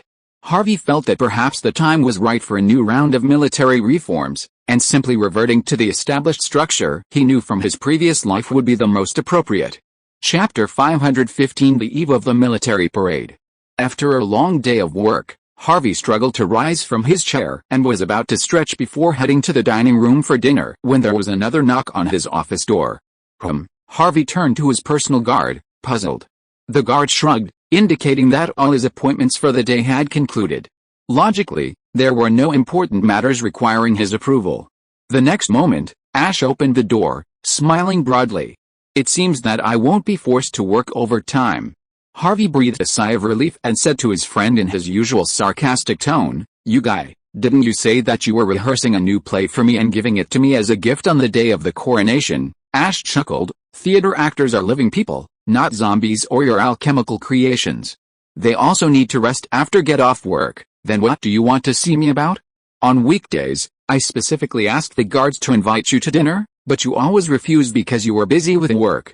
Why did you suddenly come to my door today?" Ash walked over quickly and leaned on the desk, asking expectantly, "I heard that you are planning to hold a military parade. and demonstrate those terrible magic weapons in public. What's the magic exercise called? It's a live fire exercise. Harvey rolled his eyes speechlessly. It's not a public demonstration. I just plan to let officials from Spark City and local city halls, as well as national nobles who are invited to attend the coronation ceremony, come to visit. In essence, it's just to give them a little shock. What I'm saying is, could we also allow the citizens of Spark City to observe? Ideally, hold a weapons exhibition so they can actually touch those legendary, fearsome weapons, Ash said, clearly pleased with his idea, his face beaming. If the public could witness such a spectacular and awe-inspiring live fire exercise, they would surely have even greater admiration and respect for you, and greater confidence in the future development of Spark City. Isn't that what you always talk about, loyalty and belonging? Harvey chuckled. Bringing this eccentric guy to the Ministry of Culture was a wise decision. He seemed born for propaganda work. Standing in the office, the deputy captain of the Imperial Guard, T. Tao, was somewhat dissatisfied. Although this guy was the Emperor's childhood friend, his attitude was usually quite casual, completely lacking the respect he deserved. Seeing that His Majesty did not express dissatisfaction, but did not nod directly, he frowned and said quickly, "How can the public be allowed to participate in military exercises? They have never seen scenes of artillery bombardment and machine gun fire. What if they are scared? The weapons exhibition is even more outrageous. This is a secret of the Northern Army. How can it be displayed to ordinary people? It will." Yaxiu snorted and said disdainfully, "Don't treat the people as fools, especially the people of Spark City. Captain Ironhead, when your respected Majesty was chatting with me, he mentioned the funny thing that happened when you used the magic weapon for the first time and almost peed your pants. Alright, you can even argue with my personal guards. I am really impressed." Ash curled his lips and turned around and said, "Would you consider it? Anyway, the venue is set near the banks of the ice-filled river. We can completely close the exercise area and only allow the public to go up to the city wall to watch. At the same time, we can send police to maintain order on the city wall. Of course, the several-mile-long northern section of the city wall can't accommodate tens of thousands of people, so let's not talk about new immigrants holding temporary ID cards, and it's better to screen out minors and the elderly. That way, there won't be any trouble." Harvey nodded. It seems that Ash didn't just come up with this sudden idea, but he really considered the specific implementation process. It is even very likely that he would go to the designated exercise location and the city wall in person. It sounds good, but this is not a job that your Ministry of Culture can take on alone. Go find Reiner and ask the city hall to cooperate with you. But the weapons exhibition is not appropriate at the moment. We will discuss this issue later. In fact, Harvey does not think that the weapons currently owned by the Northern Army are absolutely confidential. In essence, these weapons are mass-produced by ordinary people and the alchemy beasts in tacit cooperation.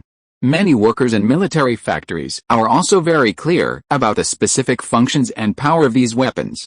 The number and variety of weapons on public display were simply too small: 2 heavy artillery pieces, 1 portable artillery piece, 3 different models of magic guns, magic machine guns. Add to that the military ironclads and combat airships, and you could see the endless array of military equipment at a glance. As soon as he stepped off the train, Baron hurriedly said goodbye to Ross. "Sorry, Mr. Ross, I have to go first. I have a dinner date with a friend." Watching the orc quickly depart, Ross couldn't help but mutter, "This guy has a date too." He then remembered the letters that arrived to Baron almost every week during his time at the East Expansion Base. Occasionally, he'd catch a glimpse of the neat, elegant handwriting. It was from a woman who was clearly well educated. The customs and people of the North were truly liberal and open. It seemed that as long as you had an ID card signifying local residency, whether you were an orc, a southerner, or a wastelander, you were treated equally. There were no restrictions on military service, politics, marriage, or anything else. Ross pondered as he slowly walked out of Central Station. He didn't have a place to stay in Spark City. When he'd followed Harvey from Fingigan City to the north, he'd been given a temporary accommodation at a reception hotel. Later, when he'd volunteered to participate in the eastward expedition, his original accommodation was no longer available. Of course, there was no need to search for a hotel again. The 6-month period he'd agreed to with the city lord had expired, and he'd fulfilled his promise to work diligently alongside the common people, going down to the grassroots level to experience firsthand the meaning of creating a better life with his own hands. Gazing at the lord's castle from afar, Ra sighed inwardly, "Lord City Lord. Your Majesty, I now understand why the North is so prosperous. Everyone has enough food and clothing, and lives with hope and a future." Next, he'd head to City Hall to surrender and cancel the identity card the City Lord had granted him.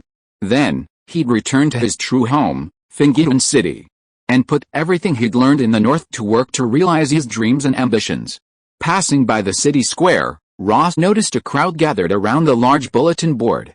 Even the chilly wind seemed to have done little to dampen the lively discussion. Curiosity drove him to move closer subconsciously, and he found that it was the group of young students who often appeared here. One of them was standing on a wooden box and preaching loudly, "Our respected Lord Mayor and future King will hold a large-scale military parade during this year's winter festival. The Northern Army will conduct live fire exercises in public, and the public will be allowed to participate and watch. It will be on the north wall. You only need to provide a local resident's ID card, and you can register if you are 16 years old or above. It is not recommended for those who are not in good condition to join in the fun. Be careful that the deafening artillery fire will scare you to death on the spot, then you can witness with your own eyes the latest magical weapons of the Northern Army. It can blow up terrifying monsters as big as hills. Even the most elite knights of the Church of Justice could not escape the fate of being annihilated. Don't miss this once-in-a-lifetime opportunity. This is the only way to appreciate the heroic fighting posture of the Northern Army up close. They all belong to His Majesty, our own people's army." Ross listened silently for a moment, and couldn't help but take out his ID card and clench it tightly. It seemed that he should find a hotel to stay for a few days first, and then go to the city hall to hand in the ID after the winter celebration. Chapter 516 Absolute Truth. The end of the month soon arrived, and just before the first heavy snow of winter fell, the city's delighted winter festival finally began. The 3-day celebration, while still featuring garden parades and target shooting competitions, also featured popular theatrical performances and a folk rugby tournament organized by the Ministry of Culture. The actors meticulously trained by Ash and the rugby players, who came from ordinary families, became stars in Spark City, a status comparable to that of military heroes. They were surrounded by crowds of fans wherever they went. By the final day of the celebration, preparations for the military parade and live fire exercises were complete, ready for a grand opening. When Harvey arrived at the parade ground on the riverbank, he looked up and saw that the nearby city walls were already packed with spectators. The towering walls, stretching for several miles, were thronged with people, and it was estimated that there were about 6,000 or 7,000 people present. The remaining large number of people who hadn't secured a high point on the walls had left their homes before dawn and cycled to the garrison area on the other side of the ice-filled river, so they could watch the grand ceremony from afar across the riverbank. The cold wind that had blew all day yesterday had subsided around noon. Dozens of huge buoy targets had been erected in the center of the river. They would serve as the parade's most important targets, enduring the torrential barrage of artillery and ammunition. According to prearranged arrangements, these buoy targets had been pre-filled with a large amount of alchemical explosives mixed with dragon flame powder. A large number of alchemical explosives had also been buried along the shallow riverbank to enhance the power of the artillery salvos. As the supreme ruler of Spark City, Harvey naturally couldn't stand on the city walls and watch the ceremony from afar like the common people. A row of stands of varying heights had been erected on the riverbank, near the city walls, well in advance of the celebration. Besides the city lord himself, who sat in the highest, covered stand in the center, there were also numerous lower stands to accommodate the officials and nobles who had traveled from across the Southern Territory to attend the coronation. "Your Majesty, the entire Northern Territory Army is in position, awaiting your order to officially begin the parade." Pierce, donning his brand new commander's uniform, knelt on one knee, saluting Harvey, one hand on his sword at his waist. Harvey nodded and said calmly, "Begin." Immediately, a personal guard stepped to the alchemical communicator and shouted, "Your Majesty has commanded. Commence the parade. Fire the cannons." Half a minute later, 12 deafening, synchronized cannon blasts roared, echoing across the entire glacial river, startling birds from the distant mountains and dense forests into flight. All the nobles and officials who had been whispering to each other fell silent, their postures erect, and their gazes fixed on the soldiers arrayed in formation below. Guided by the resounding whistle of their officers, the elite 1st Battalion of the Northern Army marched in measured steps toward the grandstands. Passing the city walls along the way, They drew loud and enthusiastic cheers from the people on the higher ground. These soldiers were veterans who had joined the frontier territory from the earliest days. While many, due to their lack of education, hadn't been promoted to officer rank, they still bore medals from battles or held the accolades of battle heroes. The 2nd and 3rd main combat battalions then marched in formation along the city walls, their cheers and applause lingering for a long time. Each time a unit passed Harvey's platform, guided by an officer's gesture, they would turn in unison, raise their heads, clench their fists and place them on their chests, saluting him with the distinctive northern military salute. Long live His Majesty! Long live the North! Long live the people! Victory to the Northern Army! Harvey couldn't help but feel a surge of emotion. He stood up and waved to the soldiers below, their eyes fixed on him. This further fueled the excitement of the crowd on the city walls, and many of the soldiers in the ranks burst into tears, shouting at Harvey at the top of their lungs. Excluding the defense troops stationed at various locations, the total number of troops participating in the parade was approximately 5,000. After all of them lined up for inspection by Harvey and the public, the main event began, the live fire exercise. After all the drill personnel were in position, Harvey walked over to the alchemical loudspeaker and shouted, "I declare the live fire drill officially begun." A bird's cry, much sharper than a normal whistle, suddenly rang out, signaling everyone to prepare for firing.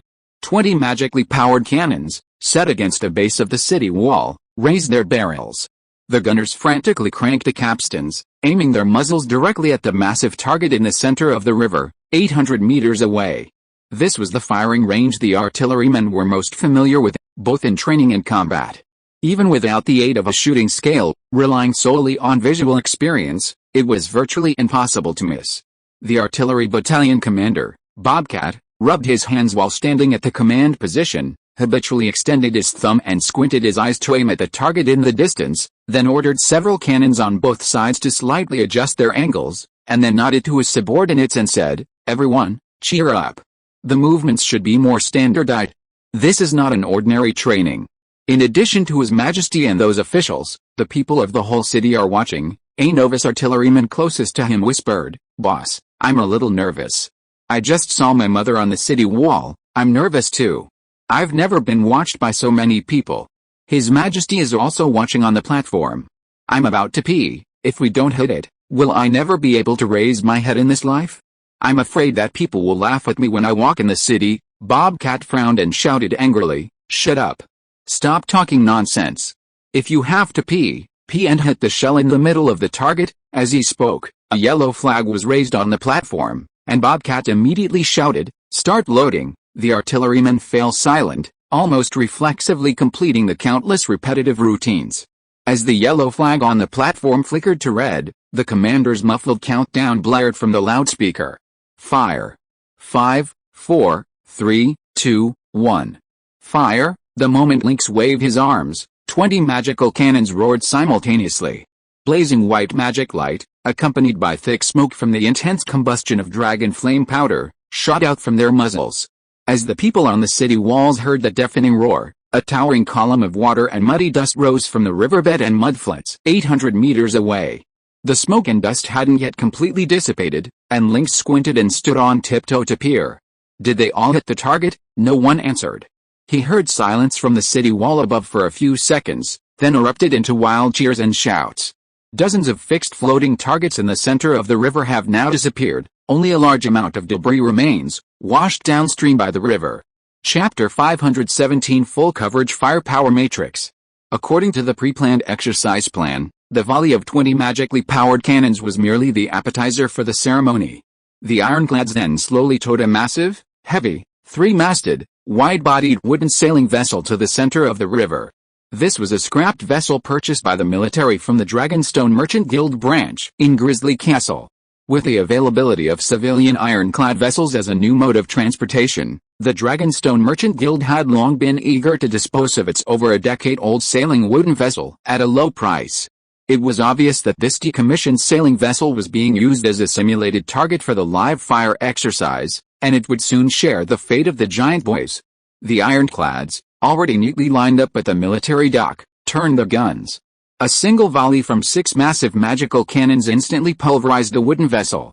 Combined with the large barrels of dragon flame powder pre-installed within the wooden vessel, the vessel instantly detonated, sending flames and thick smoke soaring into the sky, creating a deafening roar. Then came the free fire period for the two heavy artillery pieces.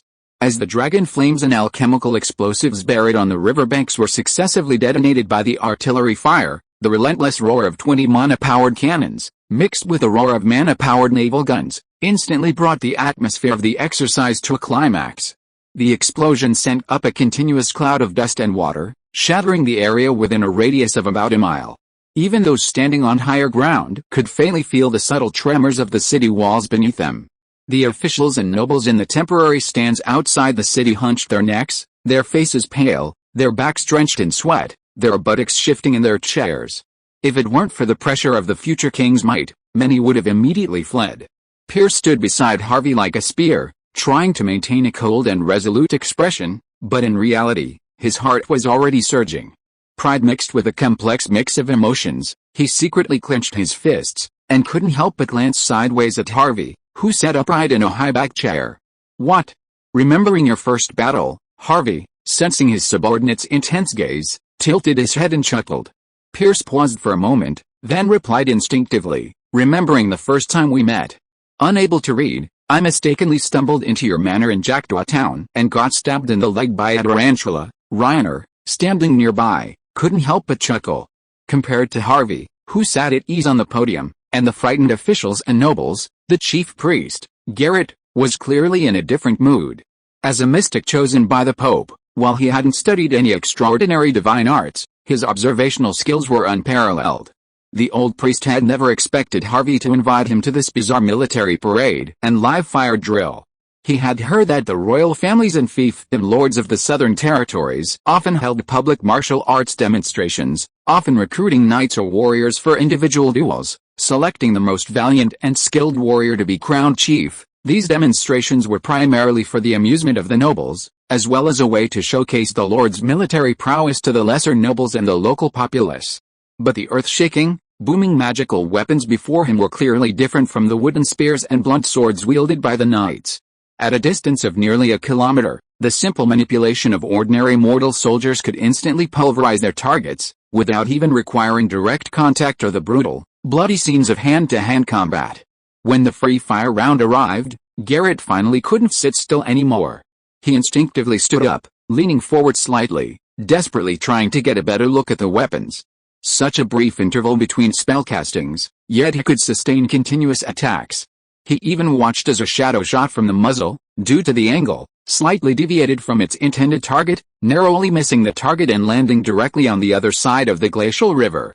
The maximum attack range of these magical weapons wasn't just 1,000 meters, they could even reach targets farther away.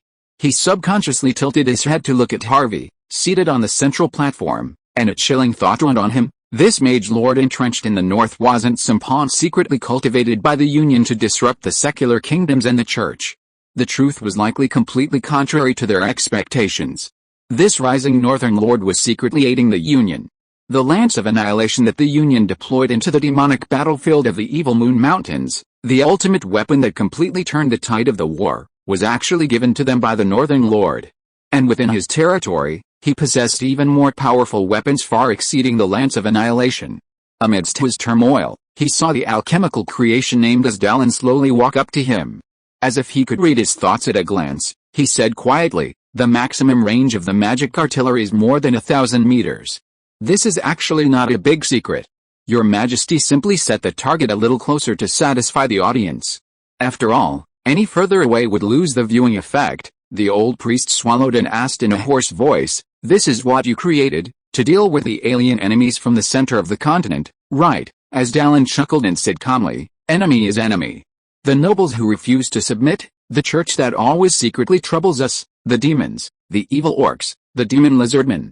Your Majesty believes that under the gun, all those who are enemies are equal." Garrett gritted his teeth and suddenly said with some discouragement, "In a genocidal war between two races involving life and death, the magical weapons that your Majesty sees before him are far from enough. It requires the entire strength of the clan to compete. What do you know?" As Dallin's tone became a little contemptuous. "It's far from enough? Do you know how many mortals and alchemy beasts are working day and night in the military factories in Spark City?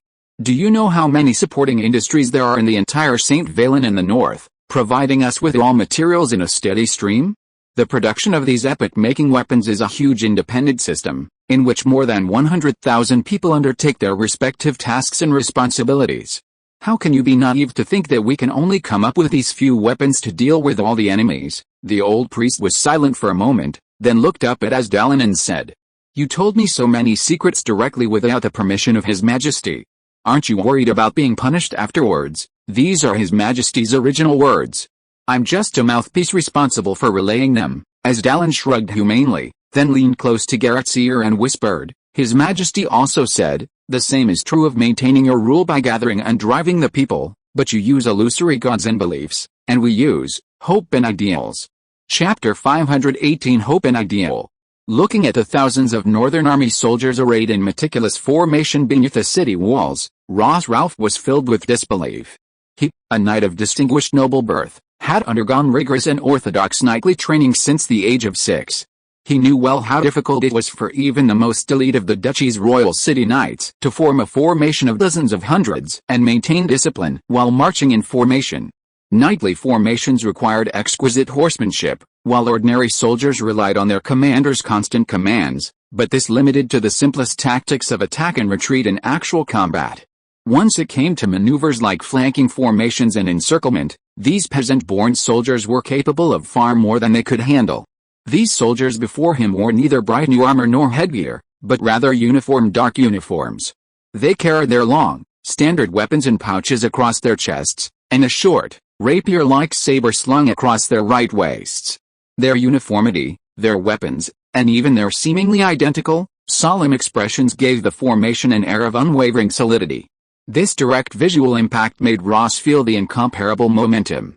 He truly knew that these soldiers who were being reviewed were truly elite troops who had experienced the baptism of brutal battle, but this brutality was brought upon the enemy by their own hands.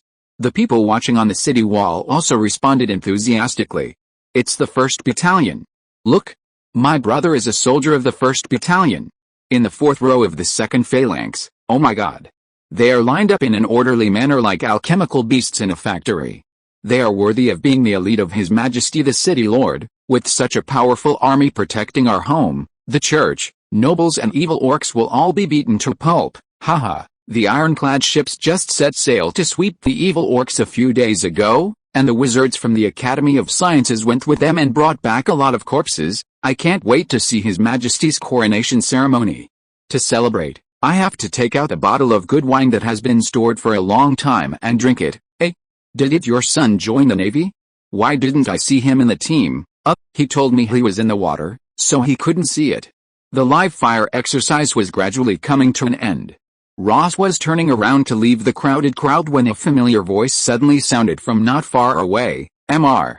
Ross, are you here to watch the military parade too?" Turning around, it was Baron, smiling and waving at him. Beside the burly orc stood a beautiful young woman, also smiling reservedly at him. "This is Natalie." Baron suddenly stuttered. Miss Mills interrupted him and took the initiative to extend her hand to Ross and said, "Natalie Mills, Baron's fiancée, nice to meet you, Mr. Ross," a lady who at least came from a middle-class family. Ross shook hands with the other party calmly. "I've heard Baron say it countless times. In the hard work at the Dongchuo base, the thing he looks forward to most is the letters sent from the city every week." Baron scratched his head and said embarrassedly, "I heard from my colleagues that you quietly quit your job at the base. Are you planning to go back to the city and find a new one? The Dongchuo base is indeed too hard." Ross smiled and didn't explain too much. Instead, he asked, "What about you? We are going to get married officially soon after the engagement.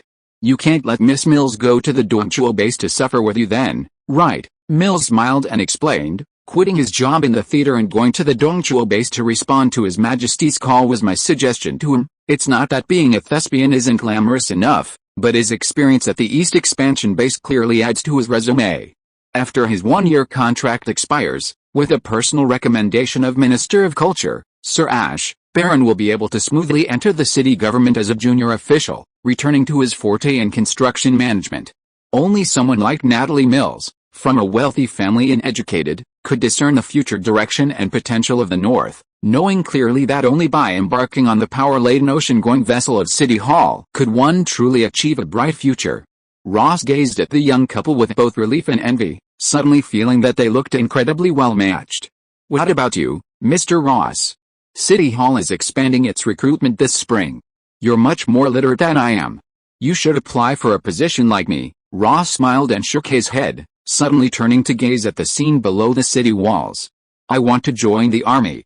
A cold breeze blew from the riverbank, carrying the distinctive irony of burning dragon flame powder. Chris, his expression enchanted, took a deep breath and reached up to tug at his colleague Benoit. "Well, now you understand everything, right? What is alchemy?" "This is alchemy," he spoke to Benoit with deep sorrow. "Soul alchemy is just to provide us with a sturdy body and a long lifespan, but what's its true purpose? To give us more time for research." Ever since taking over the magical weapons development project from Harvey, Chris's entire attention and focus had been diverted from soul alchemy, utterly captivated by the subject. Harvey's often quipped, "Art is explosion," automatically became, for him, alchemy is explosion. After gaining from Harvey the supreme knowledge of the three forms of magic transformation, Chris realized the ingenuity of the fusion between magical weapons and soul alchemy. He firmly believed that there could be weapons with greater power and longer range than the magic guns and heavy artillery, and he enthusiastically pursued his research along the lines of Harvey's proposed ideas. Benoit, a later member, was originally just an ordinary high-level alchemist in the spellcaster forum, his thinking far less fervent and advanced than Chris's. After witnessing Harvey use soul technology to save his dying teacher, Duncan, he became even more determined to delve deeper into the soul realm, hoping to surpass the Alchemical Quest Society and become a true alchemist who could achieve miracles of creation. Chris felt Benoit's conservative attitude was completely putting the cart before the horse. Fortunately, after experiencing today's awe-inspiring military parade, his colleague had finally relaxed a little. He had been locked up in his alchemy lab all day, unaware of the devastating power his handcrafted weapons would unleash upon the soldiers once deployed en masse.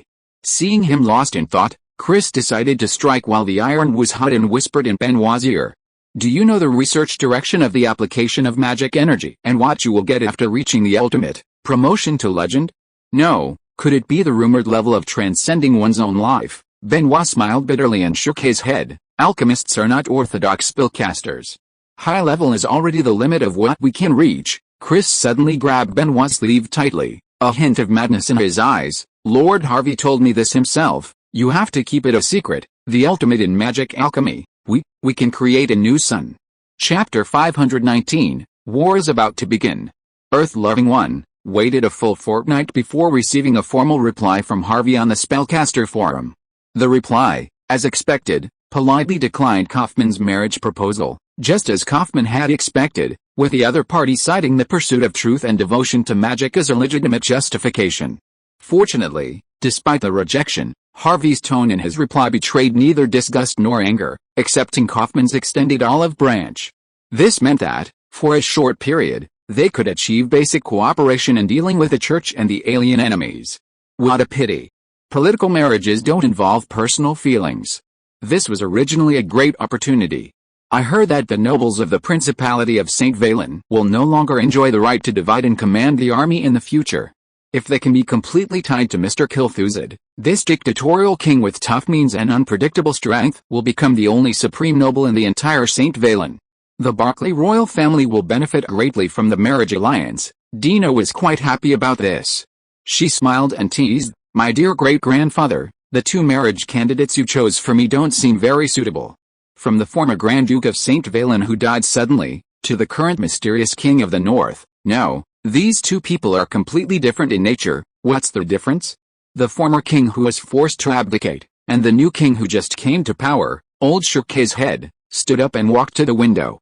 The previous Grand Duke was unable to break away from the control of the Holy See, and struggled to maintain his shaky rule in the cracks between the two forces, and finally ended up in his current situation. This is enough to show that he was short-sighted and reckless. And this new king of the North, have you ever heard of his failure? Looking at the various methods he used to quietly develop and accumulate strength in the North over the years, and the momentum he suddenly swept across the entire St. Valen with the power of thunder. This is not something that a civilian spellcaster who does not even come from an ordinary noble family can achieve. Could it be that all this is the result of the forum's secret support behind the scenes? No matter what, we must not have bad relations with the Principality of St. Valen. Since political marriage cannot impress them, we must cooperate with all his actions. Resources, land, wealth and population, these derivatives of power must have the value of equal exchange. Let's see what he is more interested in. The young Queen Kaufman frowned and said in some confusion, "Great-grandfather, why are you so afraid of the Northern Lord? Is it just because of the elite army and magic weapons in his hands? Or is it the Federation allied with him that is putting pressure on him behind the scenes?" The Principality of Barclay is not a weak secular country in the central southern border. Although it has not openly turned to either the Federation or the Holy See, it still has a permanent seat in the High Council of the Seven Wizarding Nations. The country is rich in mineral resources. The Maple Leaf Knights under Diane are even more powerful and are not completely powerless. You don't understand. The power Harvey Floyd wields, and the mysterious existence behind him, are not something we can easily contend with. Perhaps soon. Before Old could finish, a breeze suddenly blew open the carved crystal glass window, and a blue-gray shadow flashed into the room, suddenly spreading its wings to reveal its form. This was the owl spirit that Old had trained. It could travel between reality and the magical network more quickly than a spell messenger, and could deliver letters and messages more secretly and quickly. Old took the letter from the owl spirit's claws and unfolded it, unable to help but let out a long sigh. Just yesterday, Wolffang Ridge, the fortress on Isengard's border, was breached by the army of the king in the north. Wayne, accompanied by a group of officers, hurried into Wolffang Ridge's main fortress, frowning at the devastation in the hall. The logistics department has limited artillery shells, and those guys in the artillery squadron are so wasteful. They recklessly poured precious shells into the enemy's main fort, which has no strategic value at all. Dave also grinned and clicked his tongue in dissatisfaction. The artillery squadron set up an artillery position halfway up the mountain on the side peak. It was probably their first time operating portable artillery, and they were unsure of the attack point and explosion area. Besides, our soldiers were fighting fiercely with the guards near the city gate at the time, and they were probably afraid of accidentally injuring friendly forces. Wayne poked his foot at the pile of swords, spears, and halberds on the ground and said helplessly, "Send a messenger to warn the captain of the artillery squadron. The battle is urgent along the way. No matter how many enemy strongholds we capture, we won't get any supplies. Every bullet needs to be carefully calculated. Because of the Northern Army's special weapons and equipment, they have no way of fighting to support the war and rely on the spoils of war after each victory to supply themselves. In the case of cross-border expeditions, the longer the front line and the longer the war lasts, the more difficult it is to supply. If the deployment is not good, it is very likely to become an isolated army with no ammunition or food." Tommy, the military staff officer, soothed him, "Don't worry too much, as this will affect the progress of our offensive. His Majesty said that if there is an emergency of supply shortage, we can set up a long-distance teleportation array on the spot, and then receive supplies directly from Spark City. As for when we arrive at the Gap Canyon in the Divine Ridge Mountain, we can deploy another airship to deliver a second set of teleportation equipment." Wayne suddenly felt embarrassed and snorted, "Isn't this kind of thing equivalent to a failure of the operation? Your Majesty has entrusted such an important military mission to me. How can I be forced to ask for help from the base camp halfway? It's simply embarrassing." He took out a document with a bright red top secret seal from his arms and grinned. "The intelligence department has just delivered important information. Perhaps we can find a way to find a new supply channel without consuming the only set of teleportation array equipment we carry after entering Isengard." That mysterious deputy chief of intelligence, secret police officer codenamed 003, rumors circulated that he had infiltrated Isengard under a disguise months earlier, and even contacted a secret spellcasting organization within Isengard, just as the general staff had finalized a plan for this military operation. This covert group, hidden within Isengard, just happened to possess a continental teleportation array capable of replacing teleportation. Wayne carefully unfolded the intelligence document, glancing over it briefly before frowning. This secret spellcasting organization, with which they had only recently established contact, had a rather odd name. The Stonahurt Hermitage? That doesn't sound like a legitimate spellcasting organization, does it? Dave muttered, leaning in. But on second thought, It made sense. A religious nation like Isengard, with its strong religious faith, openly resisted and expelled spellcasters. It was also a prime location for the Vatican's divine punishment witch hunters. Any spellcasters within the nation would likely be hesitant to reveal their identities. These few mages, huddled together for support, must have been operating in secret. Their association is located in Glenmore Highland City, not far from the border. Although it's not in the direction of our main attack route, it's definitely worth capturing it in one fell swoop and turning it into a midway supply hub. If you are listening to this novel on a channel other than Fanfic World, it means it was downloaded and re-uploaded without effort. We warmly invite you to visit our channel, Fanfic World. There you will find the original version of this story and many other novels of various genres. We look forward to seeing you dive into a world of incredible novels. Chapter 520 Heavy Bait. Guerrero, the Highland City cavalry commander, stepped down the steps of the city wall, listening to reports from his personal guards as he headed for the cavalry station.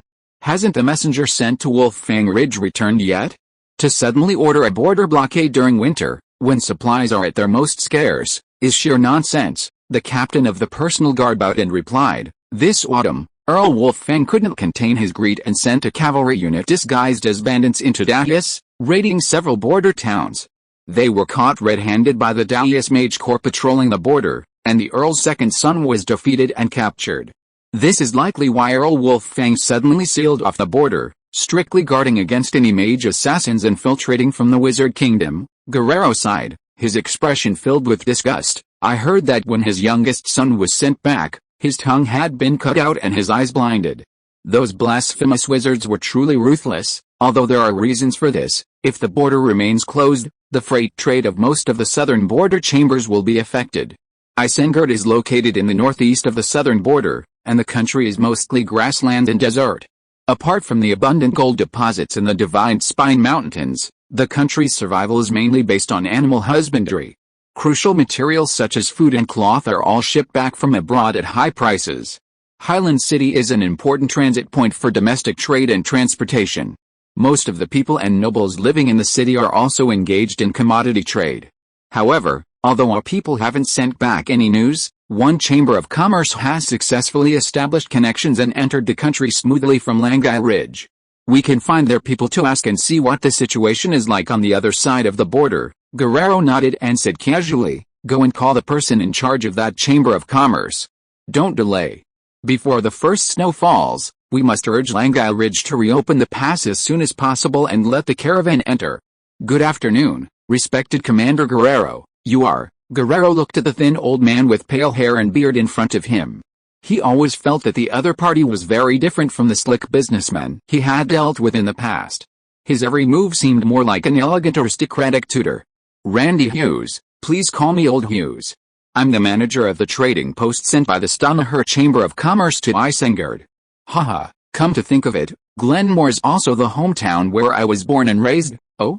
Are you a native of Glenmore? Guerrero raised his eyebrows. I've never seen you in Highland City before. Old Hughes lowered his head and smiled humbly. I just returned to my hometown recently. The leader of the Chamber of Commerce felt that I was too old and no longer suitable to lead a caravan on a long journey, so he directly appointed me to take over the trading post set up in my hometown. It can be regarded as semi-retirement. After that, he took out a purse embroidered with exquisite silk patterns from his arms, held it in his hands and handed it to Guerrero with flattering hands. I heard that the city lord, Earl Isaac, patrols the holy city of Gurus all year round. From now on in Highland City, the Stanaher Chamber of Commerce will rely on the care of the commander. Guerrero weighed the purse, opened the bag with his fingertips, and saw 7 or 8 smooth and sparkling gemstones inside. He nodded with satisfaction and said, You are too polite, Mr. Hughes. Highland City is an important transit point for our country's commercial trade. We welcome all law-abiding chambers of commerce. If you have any difficulties in the future, please feel free to ask us. Even if we need to send cavalry to escort a caravan, it is our duty. Of course, paying the cavalry commander a tribute is one thing, and hiring cavalry to escort a caravan is another price. Upon hearing this, Old Hughes gathered his sleeves with his hands and said with a happy face, That's great. A large caravan from the Stanaher Chamber of Commerce has just entered the country from Wolffang Ridge. They will be able to reach Highland City as early as tomorrow night.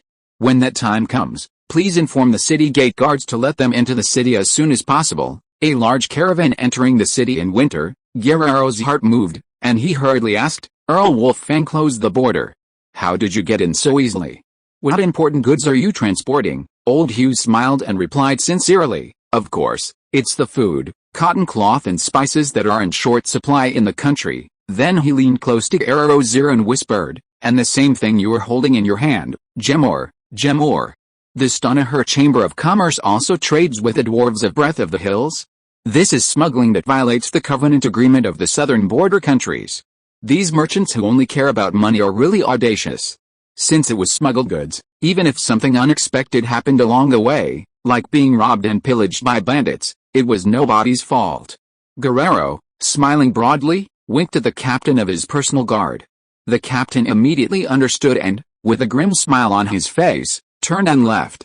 Having just accepted a large bribe, it was naturally difficult to turn hostile in public. However, that didn't stop Guerrero from immediately dispatching his cavalry to intercept the merchant group heading towards Highland City and then, logically, seize this valuable batch of raw gemstones. Of course, a large merchant group capable of conducting long-distance trade across the southern border naturally employed numerous mercenaries and warrior bodyguards, including some exceptional spellcasters and bloodline warriors. To deal with them, one couldn't rely solely on a few private soldiers. A full complement of elite cavalry would be required. So, upon receiving Guerrero's hint, the captain of the guards immediately rushed to the cavalry regiment's quarters, unhesitatingly dispatching half his troops. Taking advantage of the sudden, violent evening dust storm, they rode out of the city in a flurry of activity. Glenmore Meadows was a frequent winter scene with frequent sandstorms, and these dark, windy nights were perfect for robbery. This wasn't their first experience with such tactics, and they were completely adept at it. We in Highland City's inner circle really managed to trick the city guards' cavalry out of the city, Duff said in disbelief, that Highland City is now an empty city with no defense capabilities at all. What are we waiting for? Wayne held a cigarette in his mouth, lit the secret letter paper in his hand, and smiled sinisterly. Why rush? First, we have to eat up this elite cavalry who intends to leave the city to plunder, and then disguise ourselves as them to trick the city gate open in the second half of the night. Old Man Hughes only tricked away half of the defending cavalry. If we attack with the remaining defense force, it will still consume a lot of our ammunition reserves. What a waste. Duff rubbed his hands and grinned. How many cavalry came? There are less than 1,000 garrison troops in Highland City. I estimate that the number of cavalry going out of the city to plunder will not exceed 500. Let your battalion prepare for an ambush. Don't let any of them slip through the net, which will cause trouble for our subsequent raids. Hey, less than 500 cavalrymen? Just give me an hour. I promise to even clean up the battlefield. After saying that, he walked out of the command tent without looking back and headed towards the ambush area at the bottom of the hill. Chapter 521, Blitz Attack Highland City. Randy Hughes hurried back to the Stonaher Chamber of Commerce's trading post in Highland City. Seeing his safe return, several of his trusted associates quickly closed the door and entered the wine storage room in the basement, gathering around him. Priest, have you successfully leaked the false information to Commander Guerrero? Did he believe it? The sentries discovered in the evening that half the city's cavalry had suddenly left their station and headed south. Old Hughes took off his thick fur coat and donned a light, dark red priest's robe. He smiled sinisterly and said, given Guerrero's greedy nature, there's no way he would remain indifferent to the caravan intelligence I've shared. The Highland Earl is far away in the Holy City, completely unconcerned with his fiefdom. Although he enjoys relative freedom as a commander, his political future is at an end, and he can only compensate by continuously accumulating wealth. With that, he turned and pulled an exquisitely shaped brass instrument from a lockbox in the basement. His hand trembled slightly as he brushed across its surface. He said excitedly, this is the price the St. Valenians paid for our cooperation. Now that we have it, their actions, whether successful or not, have nothing to do with us. One of his servants asked doubtfully, Master Priest, can this thing truly deepen the believer's connection with our Lord and renew their divine revelation? Old Hughes rolled his eyes at the servant and replied impatiently, of course. Back at Wolffang Ridge, the St. Valenians demonstrated it to me beforehand. This is an instrument recovered from ancient ruins, and I received clear and precise instructions for its use from a revelation in my dreams. The St. Valenians who had given him the instrument, armed with magical weapons, also proved the authenticity of this ritual instrument. Only by re-establishing a connection with the divine spirit through this ritual instrument could they gain such powerful power, allowing even mortal soldiers to manipulate magic and sweep away the blasphemous followers of the cult of light who worshipped false gods. Now, this ritual instrument had finally returned to the hands of these true believers. Once they used the inherited sacrificial ritual to regain the divine's attention, they too could possess the same powerful power. Under the fervent gazes of the cultists throughout the underground warehouse, Old Hughes carefully placed a brass instrument in the center of a makeshift magic circle drawn on the floor. He then ordered several strange offerings, prepared in advance, to be placed in sequence around the instrument. The believers slowly withdrew, sat cross-legged, and, guided by the ritual, began to chant a strange, difficult sacrificial prayer in low voices. Standing in the center of the magic circle, Old Hughes crouched on the ground, pulled a high-level, crystal-colored magic stone from his bosom, and decisively inserted it into the side slot of the brass instrument. As the chanting of the sacrificial prayer grew faster and more intense, he stretched out his fingers and tremblingly pressed several buttons and mechanisms on the instrument.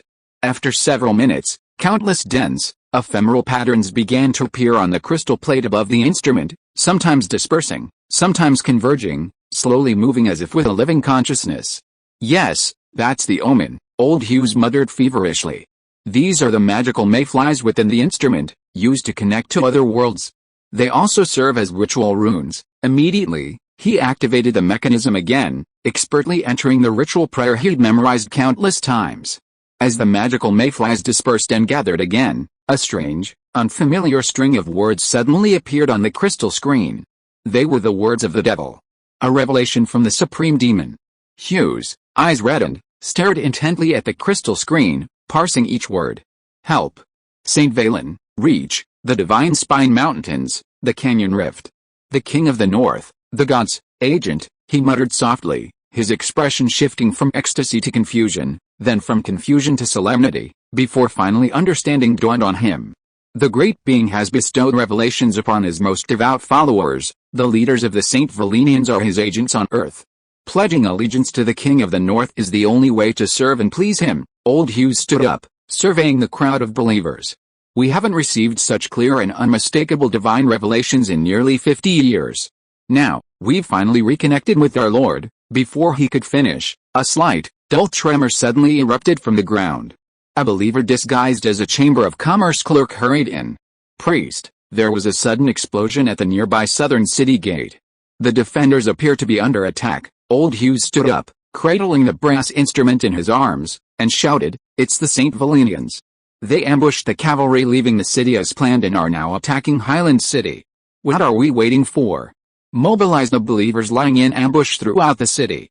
Assist them internally and externally to eliminate the defenders and open the city gates." A fleeting flash of fire erupted from the city gate, followed by a denser blaze of fireworks that exploded from the walls. Wayne raised his telescope, gazing at the towering city walls in the distance. The torches atop them served as a perfect target indicator, providing crucial guidance for the soldiers manning the portable artillery. "Those defenders on the wall aren't our primary targets. Don't waste precious ammunition on them," he muttered to the messenger. "Tell the artillery to concentrate on the gate. We need to break through quickly and launch a surprise assault." Soon, the whirring sound of fresh artillery fire echoed from the rear. The searing flames from the muzzles briefly illuminated the infantry positions, and the intense scent of burning dragon flame powder filled the air with a surge of excitement. This time, the artillery struck the massive wooden gate with pinpoint accuracy, striking the iron chain securing it. The fragments of the gate flew into the air, severing half of the watchtowers and towers on the wall. Aided by the howling night wind and the swirling dust, the defenders on the city walls barely caught sight of the incoming enemy before the 2 rounds of artillery fire had already thrown them into panic, caught on the raging explosions and widespread fire. As the Northern Army, clad in optical camouflage, charged into the city, they discovered that commotion had already broken out in Highland City. Several buildings in the city center were ablaze, but this wasn't caused by the Northern Army's artillery fire. It seemed someone had deliberately set the fires during their assault on the city gates. Suddenly, several fireworks appeared above the chaotic city, each in a different direction. Wayne narrowed his eyes, a grim smile dawning on him. "It's the insider pointing the way. All teams, listen up. Attack in the direction of the fireworks and seize control of the targets they've marked. If nothing unexpected happened, the fireworks should be aimed at the city guard's quarters, the granary, the Highland Earl's residence, and the rendezvous point with the cultist insider. Chapter 522, Internal and External Cooperation. Guerrero took a long time to recover from the earth-shattering explosion. His limbs were so weak that he needed the help of his personal guards to mount his horse. His ears still buzzed, as if a wasp had been stuffed into them. Was it the sandstorm that triggered the thunder? Before he could grasp the truth, a deep rumble of thunder, accompanied by a sharp whistle, reappeared overhead. A stable near the cavalry station was suddenly engulfed in a massive ball of fire. The entire wooden structure exploded in an instant. Frightened horses panicked and ran through the camp, trampling and killing many soldiers in disheveled clothing. Some fell to the ground, writhing in agony, their legs broken by horses trampling, and screamed at the top of their lungs. Many more, terrified by the relentless waves of thunder and fire, abandoned their weapons and fled the camp in panic. Outside the cavalry camp, there was also commotion. Blazing fires erupted throughout the city, illuminating half the sky. The entire Highland city resembled a hell of sudden divine punishment. By the Lord! What on earth has happened? A group of locals dressed as guild clerks streamed through the camp's open gates, followed by what appeared to be even more men in black. Each of them clutched a slender silver iron rod, raising one end and aiming it at Guerrero on horseback. "Old Hughes? It's you. What did you do in the city?" the cavalry commander asked, stunned, his voice trembling with realization. The leader, Old Hughes, sneered without replying. Turning, he bowed humbly to a tall man in black and said, "Commander Guerrero is the sole military leader of Highland City. He's also the watchdog appointed by the Earl of Highland to manage the closure of this territory on his behalf." The man in black nodded, but ignored Guerrero. He simply asked, "Doesn't Highland City even have a single combat priest or Inquisition knight from the church?" "Only these feeble mortal city guards." Old Hughes nodded and spoke frankly. "The Earl of Highland patrols the holy city year-round. He brought back the priests and Inquisition knights originally stationed there. Only a few low-ranking priests and pastors remain in the cathedral, relying on low-level divine arts and mass rituals to continue to control the city's citizens. It is precisely for this reason that we have established our organization's headquarters here, a safe and covert zone devoid of church influence." Guerrero finally understood everything and asked through gritted teeth, "Pagans? Magical pagans? Who have you sided with? Who are these black-clad outsiders?" "The battle wizards of Dalius, the king in the north," Old Hughes answered loudly, "the new king of St. Varen.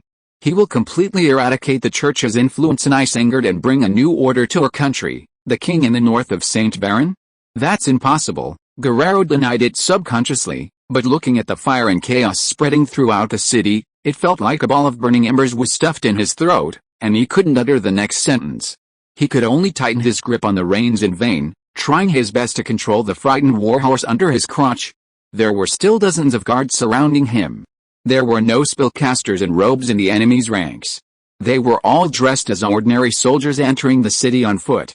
If they charged out of the city at this moment, there seemed to be a glimmer of hope for escape. As long as he could take advantage of the momentum of the cavalry charge to escape the city, whether he rushed to the border Wolf-Fang Ridge or headed east to the fiefdoms of other noble lords, he could pass on the urgent military intelligence of the attack and fall of Highland City to the church. The open rebellion of pagans in Isengard was no trivial matter and would surely cause a shock in the royal capital. Then the army would be reassembled and returned to Highland City to capture these pagans who colluded with foreign enemies and burn them all at the stake. But before he could raise his sword and give the order to charge, the leading black-clad figure narrowed his eyes, raised his hand, and slammed it down, shouting, "Fire!" A burst of cacophony erupted, and Guerrero only had time to catch the glint of silver from the tip of the black-clad soldier's iron rod. Then, his body jolted violently, as if struck by an invisible hammer. His armor shattered, blood splattered, and then came the belated pain and endless darkness. The cavalry commander fell from his horse, and like the guardsmen who had similarly fallen beside him, he never knew until his death-watt weapon had silently killed him. As daylight gradually brightened, Highland City gradually calmed down after a night of chaos. With the help of an insider, the Northern Army quickly secured control of the 3 city gates, eliminated the few remaining soldiers, and extinguished several raging fires. "Lord Wayne, as you instructed," The believers have gone door to door to inform the people in the city to stay at home for the time being and not to go out at will. The 3 city gates have also been successfully controlled by your soldiers. Langai Ridge, the border checkpoint closest to Highland City, has also been captured by the North. No one knows that Highland City has completely changed hands. Old Hughes finally put on his precious priest robes openly and led Wayne and others directly into the Earl's mansion, which had been vacant for a long time. He smiled and rubbed his hands and said, "Please rest assured, we have people and spies all over the city, closely monitoring all movements in the city, and we will ensure that the news will not leak out in a short time." Wayne nodded, recalling the content mentioned in the intelligence, put on a smile and shook Old Hugh's hand. "Your Excellency the priest, the successful control of Highland City depends entirely on the information and help provided by you and your believers. I will report to His Majesty immediately and will never let your merits and contributions be buried." Old Hugh's eyes were red, and he sighed. "I know that you received the revelation earlier than us, and therefore obtained the powerful gift you dreamed of. But fortunately, our Lord did not completely forget us after all, and let us successfully establish contact. With that precious ritual instrument, the believers will not be completely lost in the arduous wait." He raised his hand and shook Wayne's hand, and said with a firm expression, "This is all a test of our faith given by our Lord. From now on, we will no longer be divided from each other. We will serve the gods together devoutly and be loyal to the King of the North, the God's agent in the world." Wayne's mouth twitched slightly, and he forced himself to hold Old Hugh's hand, and said firmly, "That's right.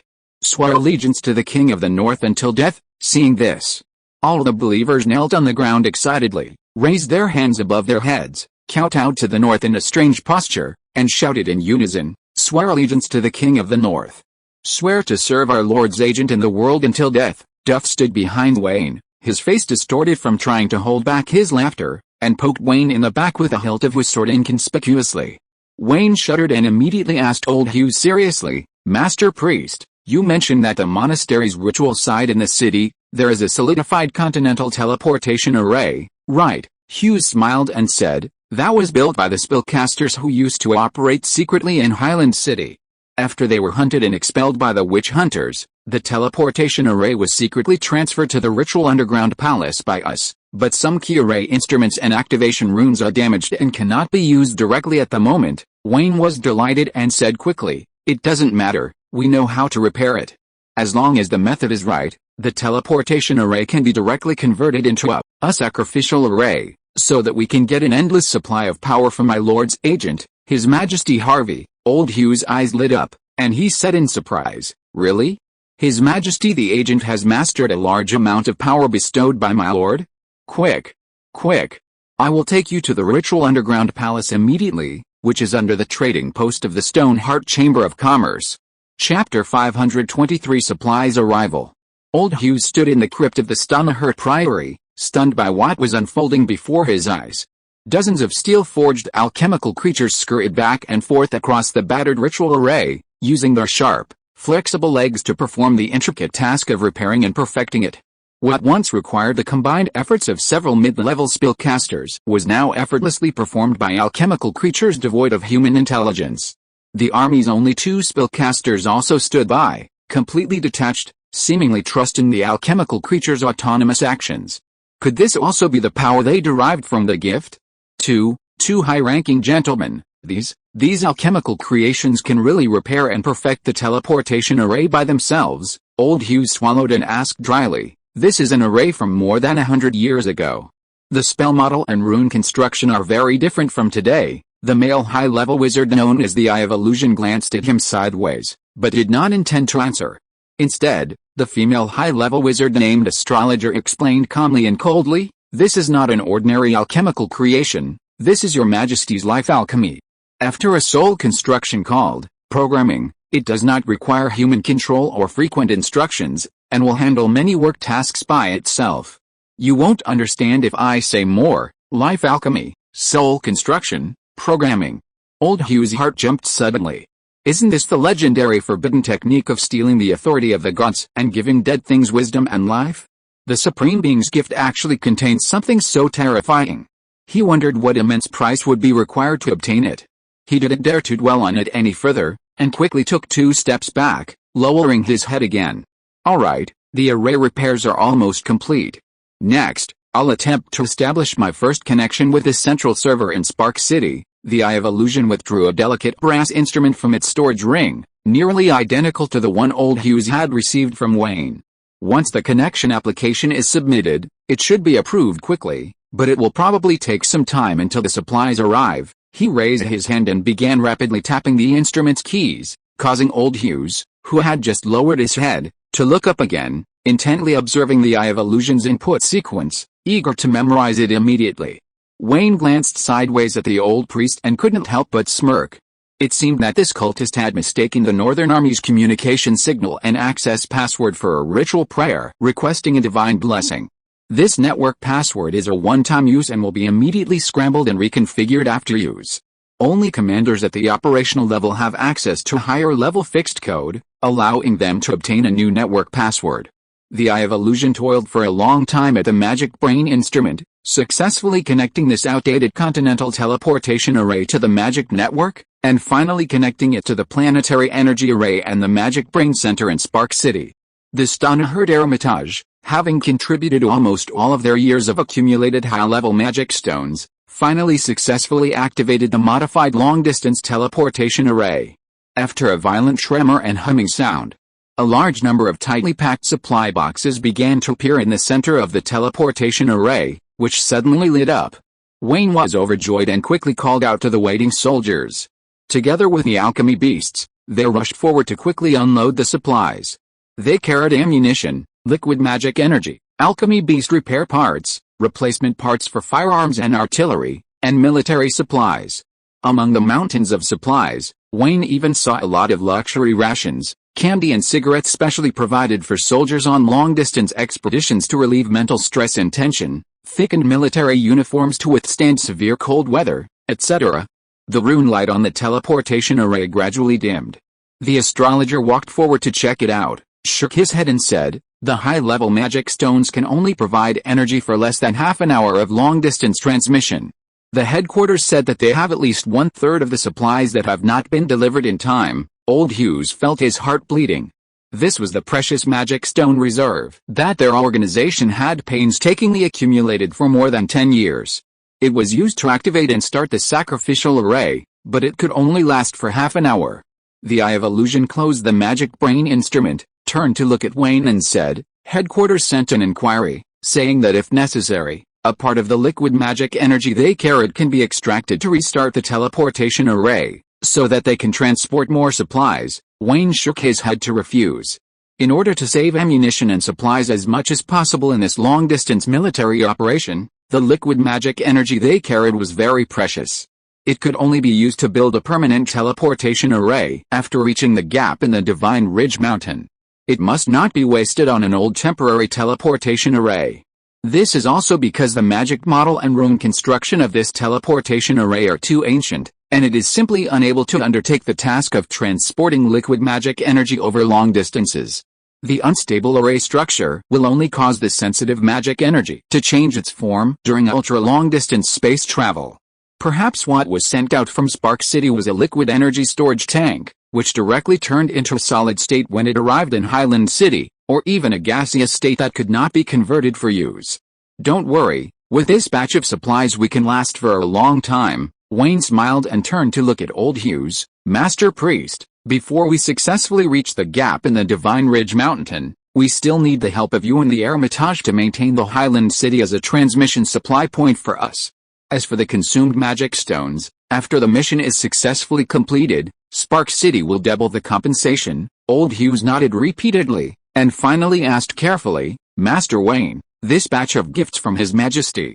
I wonder if we devout believers can." Wayne and the Eye of Illusion looked at each other, turned around and took out a short-handled revolver from a weapons supply box that had just been opened, weighed it in his hand, and handed it directly to the old priest. "You will naturally have a share of His Majesty's gift. This is a due reward for your wholehearted assistance during this period." Wayne pointed to the brand-new revolver in Old Hughes' hand and said meaningfully, "In addition, you have completely surrendered to His Majesty and chosen to swear allegiance to him until death. Therefore, every supply from now on will have a share for you." Old Hughes was overjoyed and couldn't let go of the heavy pistol. Although he didn't know how to use it, He had seen the powerful power of these weapons with his own eyes and knew the precious value they represented. Lord Wayne, how else do we need to serve His Majesty in the future, defend Highland City, control the situation in the city, and closely monitor it to prevent the news of the fall of Highland City from spreading? Wayne leaned close to old Hugh's ear, and his low words sounded like the chanting of a devil. I will give you at least 30 weapons like the one in your hand that are silent and can be used by mortals, and arrange for your capable believers to take them to various places in Isengard, and secretly assassinate those church dignitaries and noble lords, so that the Northern Army can march north all the way to the Great Rift in the God's Spine Mountains and clear the obstacles from the interior of Isengard. Let them cause chaos among themselves first. Once they are in chaos, they will have no time to pay attention to this expeditionary force that is alone and deep in the enemy's territory. Chapter 524, Rootless People. Harvey sat at the magic brain in his office, quickly reading through the interim strategic report transmitted by the Northern Expeditionary Force. I assumed they would hold their ground at the border towns of Wolffang Ridge and Highland City, awaiting the arrival of a second wave of reinforcements with supplies. He clapped his hands, pleased.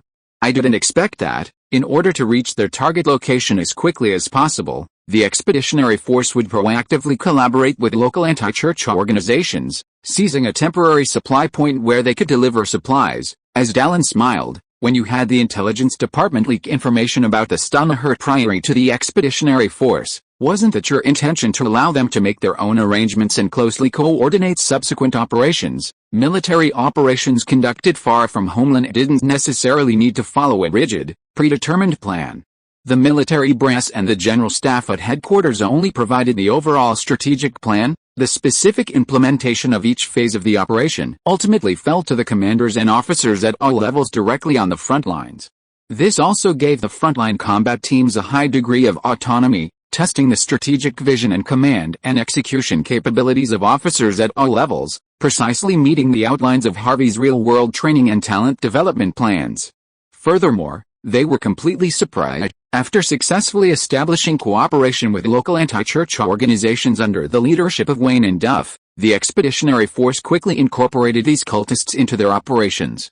They were used as hidden guerrilla forces to actively infiltrate the various noble territories along the expeditionary route, creating internal chaos and reducing the possibility of resistance from local nobles.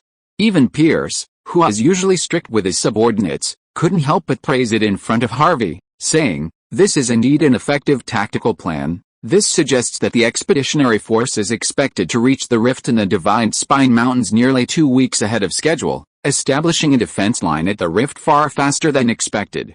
However, the next plundering plan is the real highlight. Harvey stood before a map covering the entire length of the long table, his gaze fixed on the Wolffang Ridge area on the border of Isengard.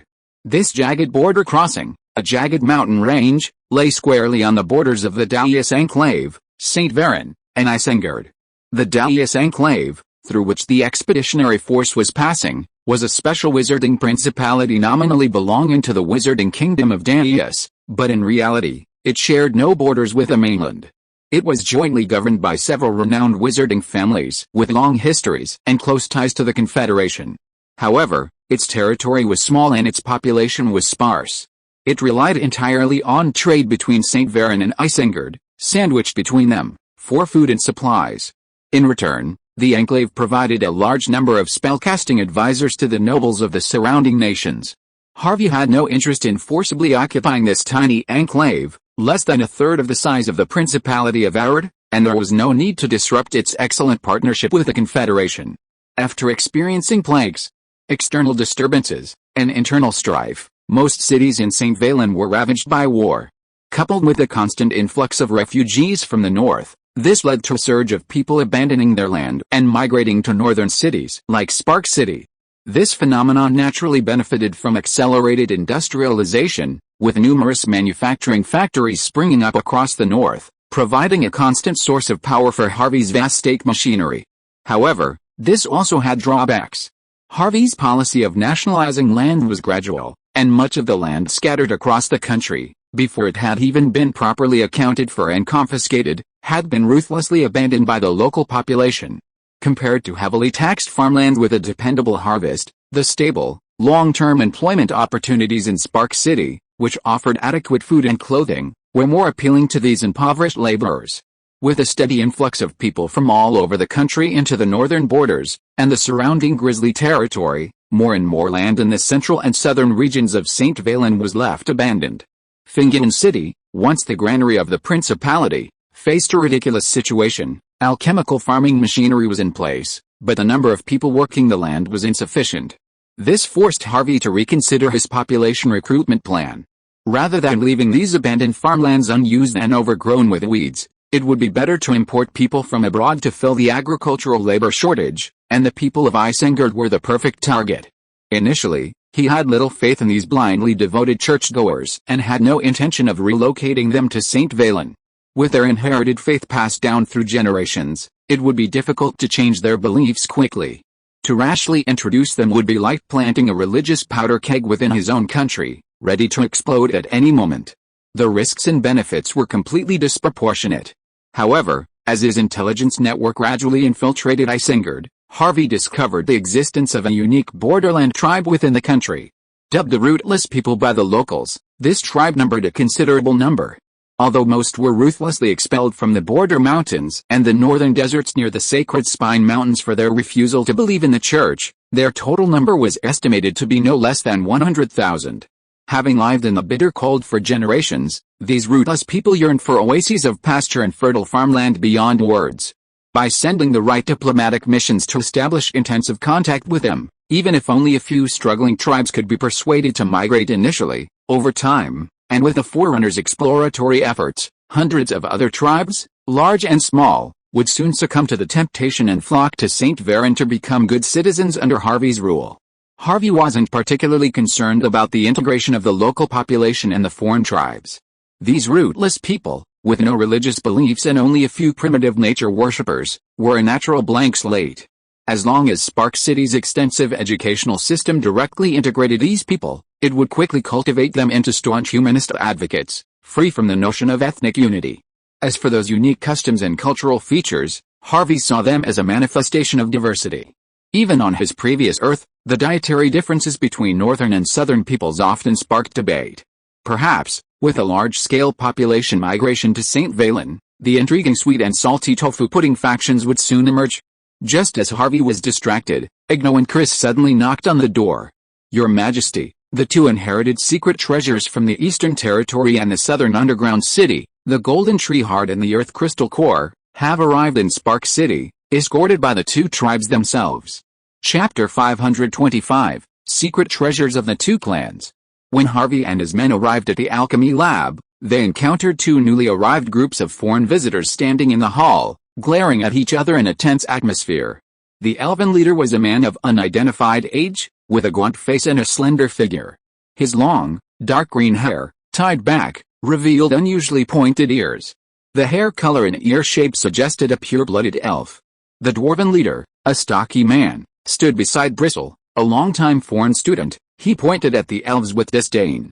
The dwarves behind him raised their index fingers to their ears, a traditional, insulting gesture used by the dwarves to taunt their sworn enemies, the elves. Judging by their expressions, it looked as if a verbal exchange had just begun, interrupted by Harvey's arrival. Chris, who was secretly having a headache, saw Harvey coming and quickly walked over to him and whispered, "To avoid conflicts, I asked Agno and other hybrid elf experimenters to leave the laboratory first." "Your Majesty, what should we do next?" The elf leader also saw Harvey leading the crowd in, and immediately turned around and saluted, greeting him gracefully, "Your Majesty St. Valen and His Excellency the Agent." Forrest Hart, a founding member of the Forum, extends his most sincere greetings to you on his behalf. "Oh?